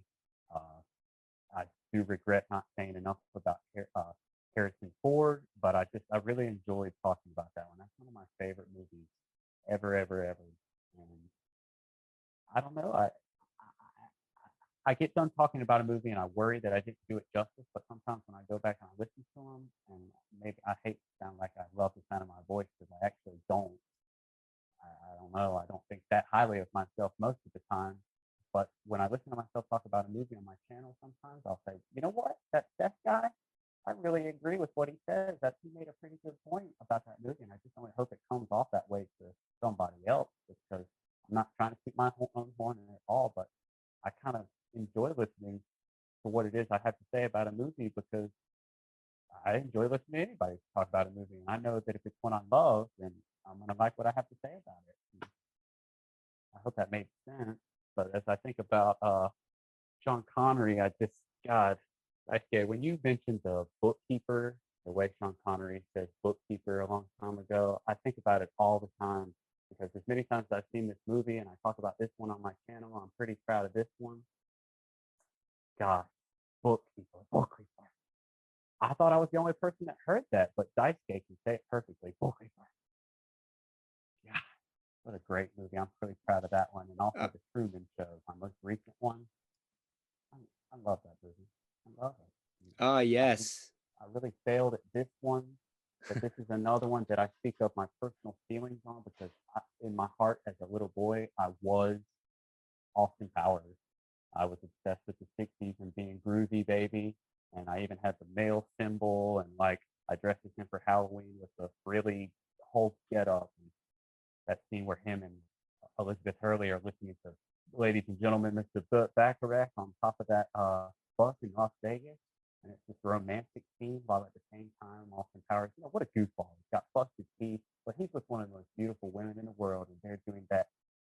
I don't know exactly what they're making fun of, but when they're walking down the street and they're pointing at the neon signs, and it's like playing now a funky version of What the World Needs Now is Love, when it was just a little bit like Tender Moment a minute ago. It's just a perfect blend of romance, goofball, happy feelings. And so it's something like Austin Powers that I really highlight. Hopefully that my video captures that I just went off on for a bit there. Oh yeah, Austin Powers. Yes, there's a particular moment regarding the Elizabeth Hurley character in the next film that I thought was really shocking, actually. I was devastated. Yeah. I remember in the audience in the theaters, like, no, and people were really just affected by that moment. Yeah. And I heard opens up a whole new level of conversation of what examples could you cite where they take a character that you love, and in a sequel or a offshoot or something, they kind of do something with the character that is can kind of detract from your imagination of it. I had the thought about this game, Final Fantasy X, and the whole game, you're the hero, and then at the end, you disappear. The girl loses the love of her life, Peter. And at the end of the credits, and you have to do all the waiting for the credits to roll before it leaves open the possibility that he's maybe still alive. And I loved that ending. It didn't definitively say that he was back or not. It just ended with, well, maybe he's out there somewhere. And the idea of that character is out there. Perfect ending. Well, then they did a sequel, and it was official. He comes back. And okay, that's very happy. I could see that. Everybody, hey, he's alive. Wonderful. He's with the girl again. But, I just sometimes think if they just leave things alone and they have a little punctuation, it makes a statement, and you don't need to. I like to use food as an analogy. We've got this great recipe. This is a great meal. And now you just added an extra ingredient. Now, it just doesn't taste the same to me. And I kind of get frustrated when they try to add extra ingredients to the perfect meal. And that's interesting, which I thought, actually, you mentioned Indiana Jones earlier, and I thought actually it was a stroke of genius to have the second film, Indiana Jones and the Temple of Doom, be taking place prior to the events of Raiders of the Lost Ark, but you didn't know that. It wasn't quite clear. You just knew that from the title card, I think, but that was it, and everything else was a completely separate story. So you had still the suspense, and you didn't have to worry about what happened to, because it was right, and it was cleaned up so neatly, and so you didn't have to worry about those maybe issues of sequels or not. And so that was great. And you mentioned also Indiana Jones and the Last Crusade. Yes, that was, although the, and Sean Connery. Although I don't know, should we go into spoilers about that? Well, I Because there's want to always been an mention, issue. There's an issue about that film and Kingdom of the Crystal Skull that I could never get over. Can I just ask you what you think? Okay, so spoiler. Okay, so this is spoiler for anyone who hasn't seen Indiana Jones and the Last Crusade or Indiana Jones and the Kingdom of the Crystal Skull. Okay. So at the end of the climax of the film Indiana Jones and the Last Crusade, so Indiana Jones drinks from the cup, right? And he gives the water to his father, right? Because his father's dying because he's been shot.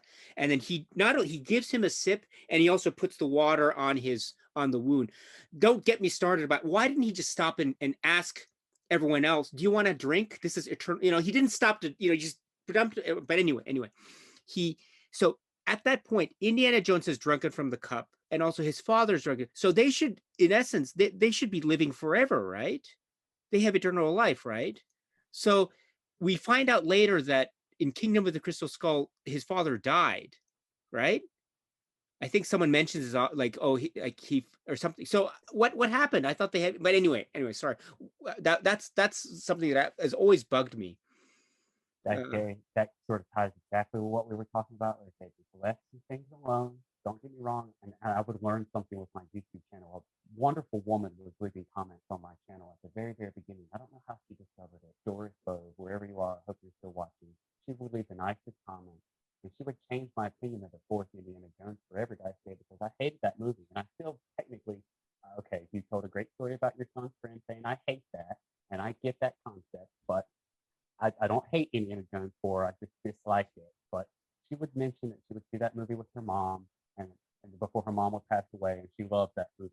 So I just feel so bad when I talk bad about Indiana Jones 4. But I must say that Indiana Jones 3, when they drank from the Holy Grail, they did live forever. That day, Sean Connery and Indiana Jones in our hearts, and it was the perfect way to end the Indiana Jones. And I'm going to say this again, trilogy.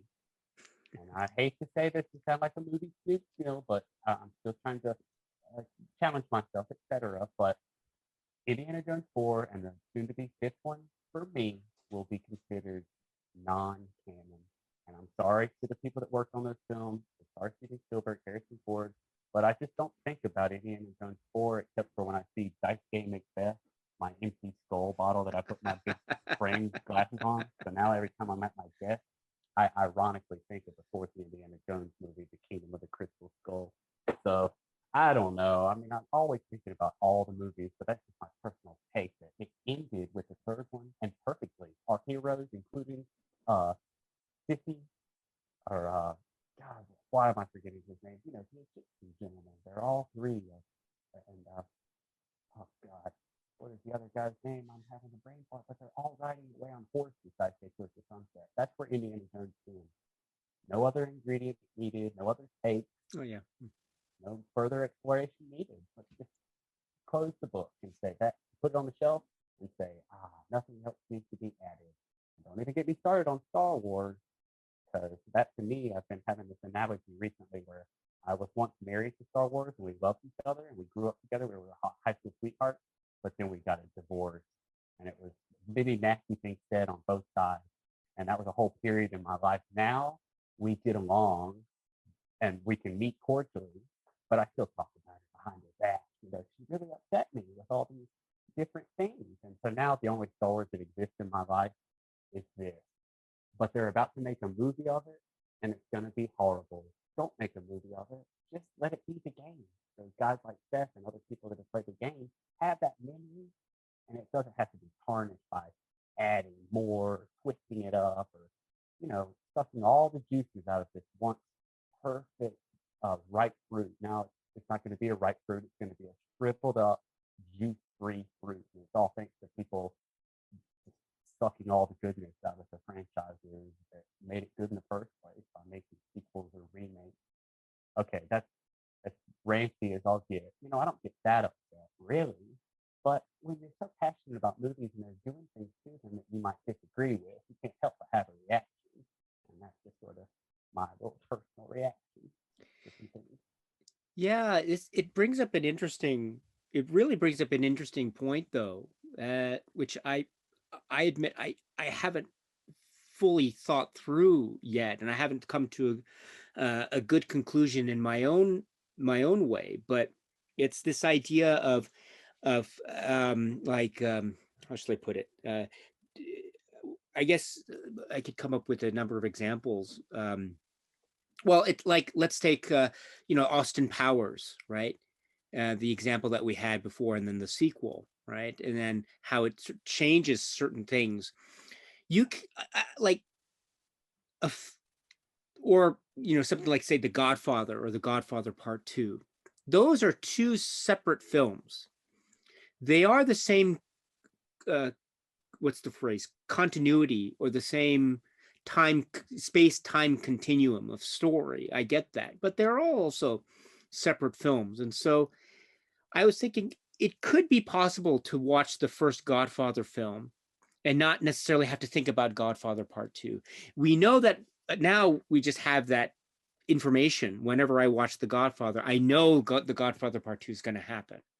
And so I just think automatically it's part of the same thing. But it's interesting to try to think of it on its own, regardless of what we know will have come later. To think of it on its own, and to think maybe if we think of it or watch it in its own hermetically sealed world type of way, ultimately it doesn't really matter, therefore, what happens afterwards. And so I think it's an interesting type of engagement to try to look at a film, still knowing, or with the understanding that some films might have come subsequent to it, but still we can try to engage with it and appreciate it for what it is, and to try to maybe forego the considerations that the subsequent films might bring along with it. I find that to be an interesting kind of, not just thought experiment, but also way of viewing films. It doesn't have to be all the time, every time, but that's one thing. So for like the film Halloween and Halloween 2,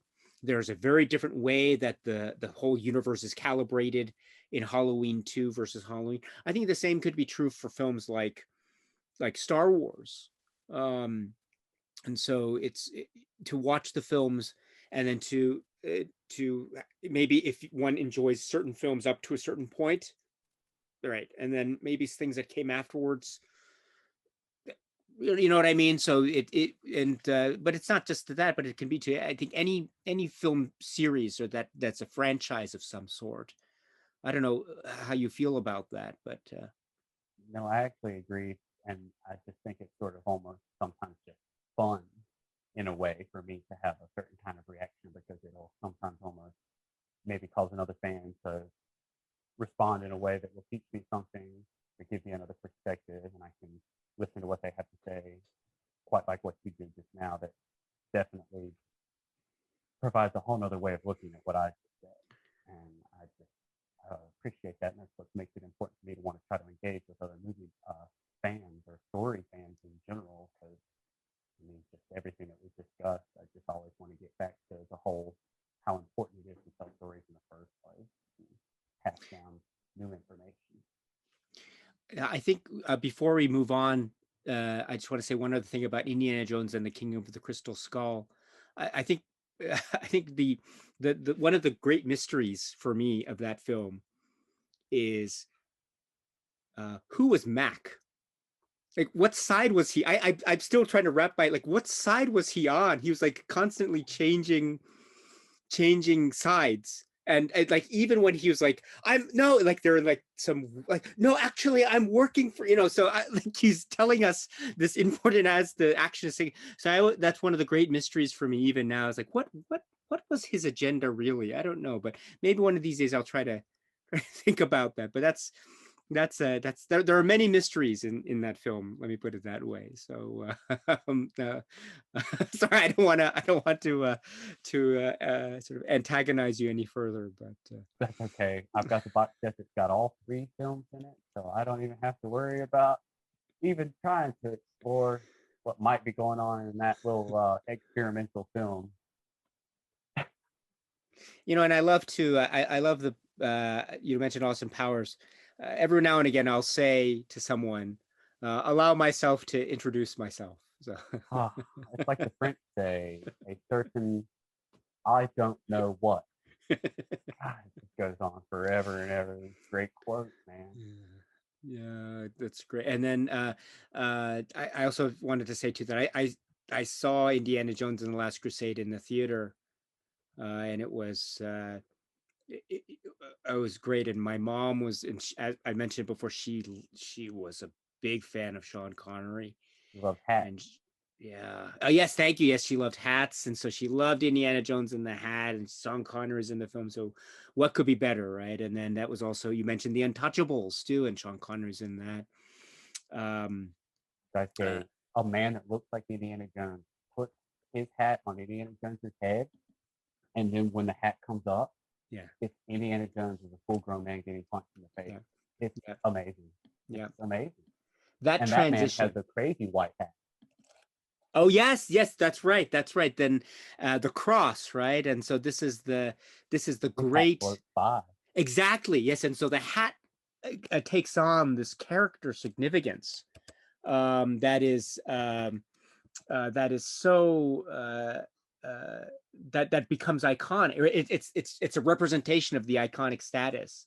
And you're right, it's a different color, so automatically you think, oh, it's a different character, and maybe it's, we associate it, and right. And I think those hats too, that was actually done back in Raiders of the Lost Ark too, with some of the characters there, and the black coat and the black hat. And there's one scene where the characters, they're walking and they're on their way to the final, and then they're walking in the hot sun. It's the John Williams score, and then the guy's walking, he takes off his hat and he wipes the sweat from his head there. And so that's like, hats are all over the place. And that's an interesting point too, because at that point Indiana Jones doesn't have his hat on because he's already in disguise, and he wants to blow up the ark. But hats have a huge significance. You're absolutely right. Yeah. Yeah. Steven Spielberg is the master of adding so much to a character to make you think on those characters without a lot of talking, without even much of anything. Steven Spielberg can make you love a character just from spending a little bit of time with them, or hate a character. It's great. I agree. And also, I do want to echo your sentiments about the Untouchables. I'm so glad. Thank you so much for recalling us the way he says bookkeeper. Yeah, that is amazing. That's amazing. Realize that's what he's thinking about when all the characters in that particular moment might be thinking about one thing. That's what he's thinking about. And it's so suggestive of what his character is, right? And right, what are you prepared to do, which he says elsewhere. And it just there's always this like, I don't know if there are that comment, matchbooks, and then you have the matchbooks, and it's like 1634 Racine. I could only talk about that movie alone with you guys, Dave. That's how much I love that movie. And wow, Robert De Niro is crying while Pagliacci, the clown, is crying. And and then you watch Seinfeld, and there's a whole nother Pagliacci reference entirely, and you just add the fact that opera, not to change the subject, plays a huge role in so many various forms of art. And you take the concept of opera and you can sort of apply the concepts of movies and make a film almost like an opera, a grand spectacle. And I just love how movies, and I'm so sorry to be repeating myself, sort of harken to one another. One movie references or is inspired by another. It doesn't have to be inspired by a movie. It could be inspired by a song or another work of art. And it's just seeing all the connections. It's what it's all about, making connections with other people and talking about them. That's how it can all become this one great thing. And my hero, Martin Scorsese. You know, when I was a kid, you hear him talk of the importance of wanting to share movies. And he does these world cinema projects. And he goes out there and he just gets to live a life talking about movies like it's the most important, amazing thing. And now I will never, ever, ever, ever live up to his level of sharing his passion for film. But that is a man who really lived. You know, he had a crazy life. And then he got to dedicate the rest of it to showing what it was he felt and all his ideas through works of art, and not just his own, but many other people that might not have had the opportunity if it wasn't for Martin Scorsese talking about them. And that's sort of also the next of my YouTube channel and want to talk about movies at all. I think we didn't go over it last time, but you did mention briefly Martin Scorsese. So now that we have the opportunity, what are some of your favorites in the filmography of Scorsese? Well, the first one I would see was Taxi Driver. I remember renting it and being so blown away by it, but that's one of many where I would tell my friends and family, like, oh, please watch this movie. And then they'd watch it and think I was crazy or something. And it's like, no, you don't understand. It's Robert De Niro. He gets a mohawk and he shoots up a place. And of course, I was really young, but it would only be later when I would realize how powerful these films would have affected me. Of course, that one, Goodfellas, Casino, I loved more than Goodfellas. That was a big, big, big one for me to watch over and over again as a kid. And I would only see this one recently, about 3 or 4 years ago, The Aviator. Daisuke, wow, life-changingly great. It might even be his masterpiece in my eyes. It is the way of the future. And everything that quote means, the way of the future. And yes, we understand Howard Hughes is losing his mind, and he's saying it over and over again, but I see so much more in that final scene, especially when we get the flashback to Howard Hughes' interaction with his mom as like a young boy. It's deeply affecting to me, and I mentioning always wanting to be alone. I'm not going to say I'm Howard Hughes level, but I can sort of understand and sympathize a lot with the man and the character. I'm no genius or anything like that, but I just love the story of Howard Hughes. It's very interesting, and Martin Scorsese, what he says about movies and ideas and life and everything in that movie and the changing of the time, The Aviator. I love it. Oh, that's a great choice.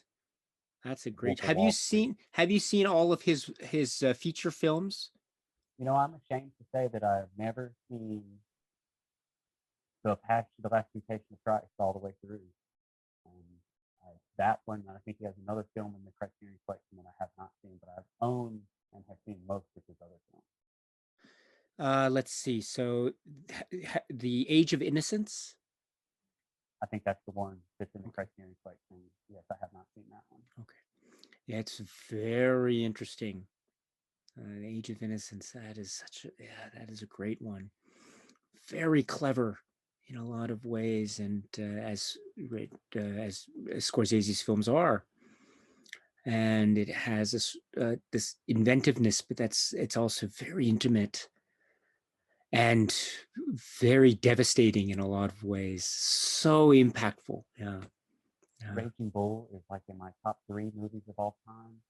I would rent it at such a young age, and I have so much that I want to say about that movie. I could just talk about it for the rest of my life. That's how much I love Raging Bull, and it would introduce my mind to the whole concept of editing, because I was so young when I saw that movie, and you watch the special features, and they talk a lot about the editing, and I remember them talking a lot about Thelma Shoemaker and mentioning what the cuts meant, and that Martin Scorsese wasn't a fan of boxing, but the story that could be told in that universe.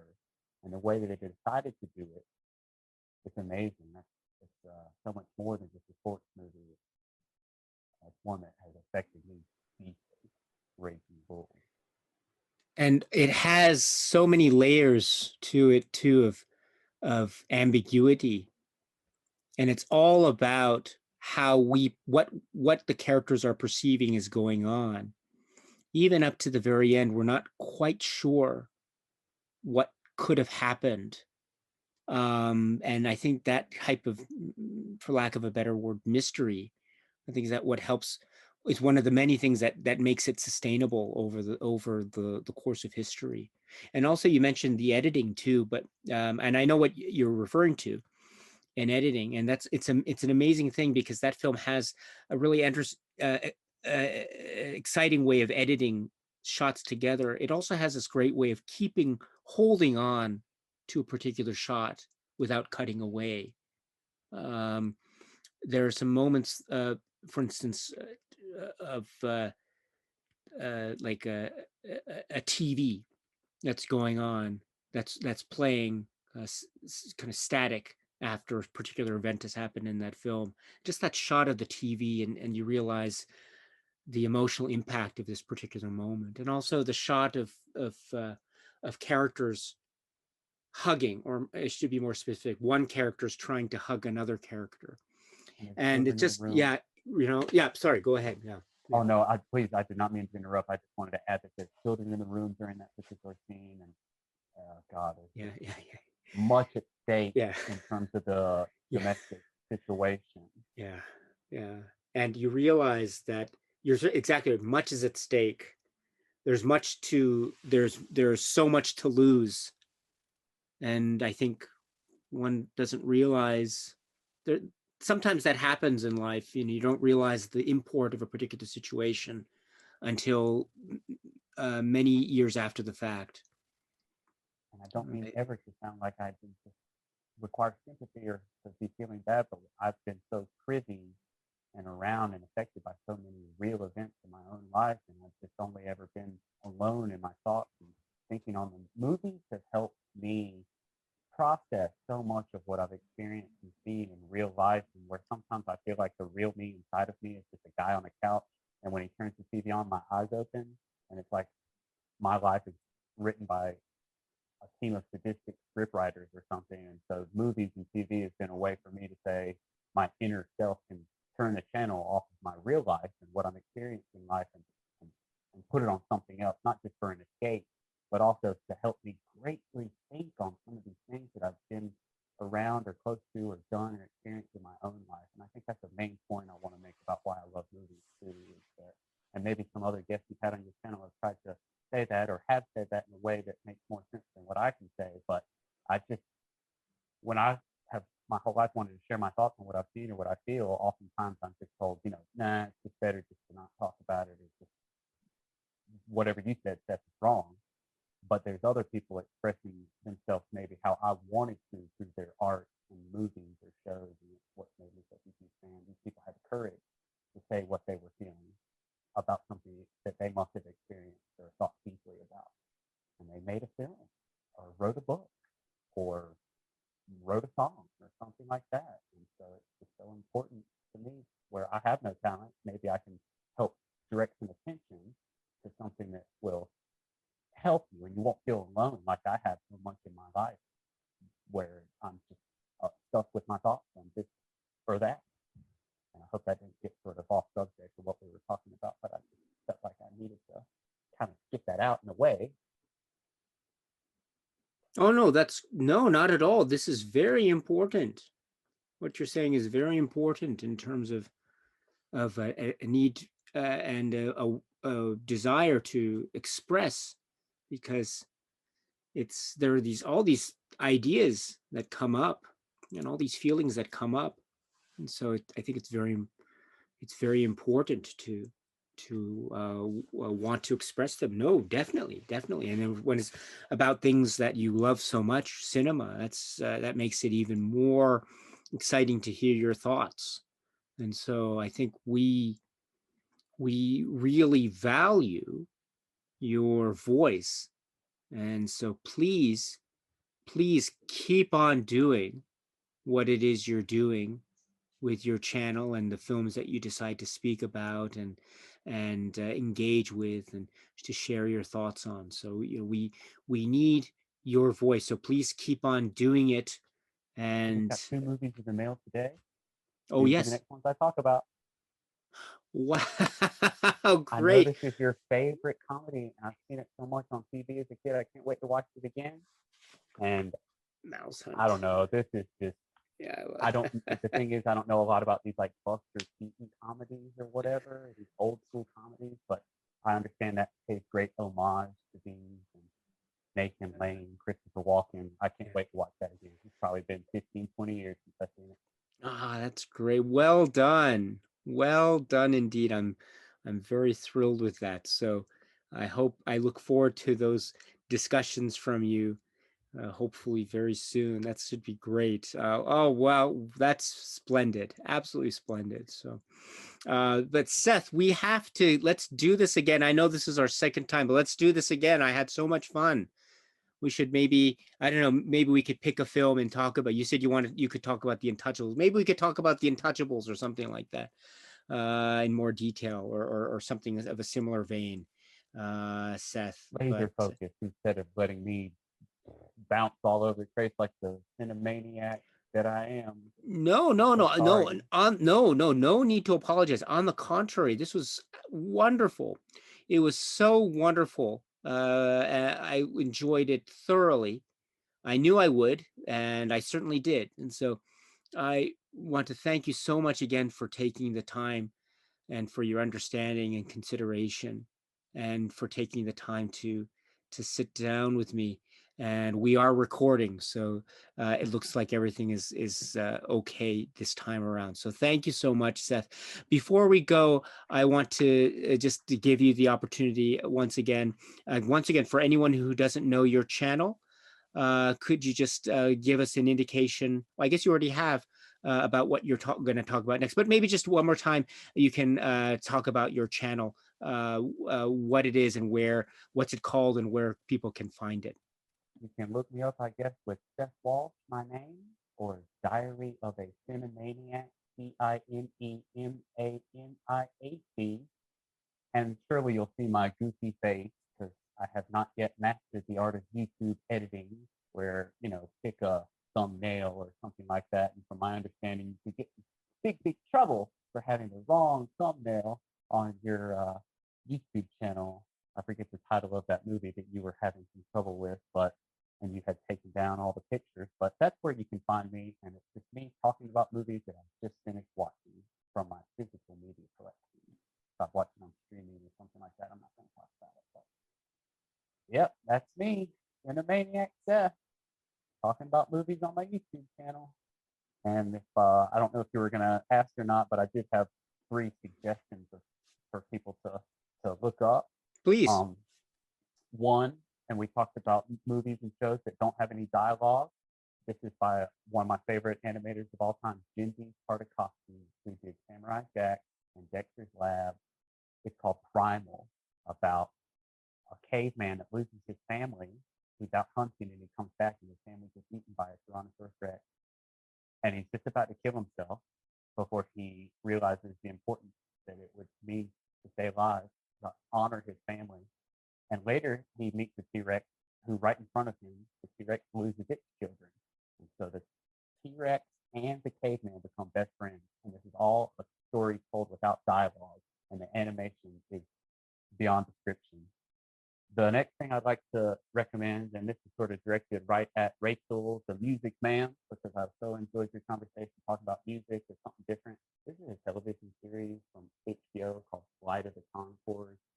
I don't know if you're familiar with that, Daisuke, but boy, does it it's an instant mood lifter. It's just instant feeling of goodness through music and parodying of different music. And finally, I would just like to recommend this song that sort of describes a little bit of who I am and how I feel.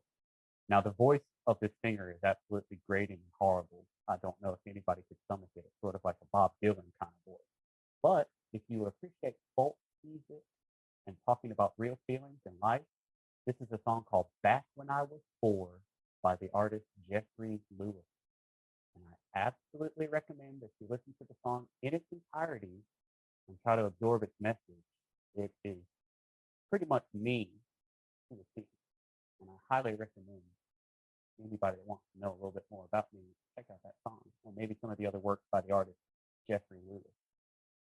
Or the Dead Milkman, by the way. Just real quick, the Dead Milkman. Thank you so much, Seth. Much appreciated. Really, really, I appreciate it very much. So I once again, thank you so much for your recommendations. Thank you so much for your time. Your YouTube channel information, all of it will be included in the description box below. I have mentioned it before, but I will mention it again here as well. So for anyone who is interested, please check out Seth's channel, subscribe, comment and just engage, because it's a lot of fun, and there's great conversation to be had all around. So, Mr. Seth Walsh, thank you so much, my dear friend. We'll talk again very soon. Thank you, Daisuke. Thank you. Cheers.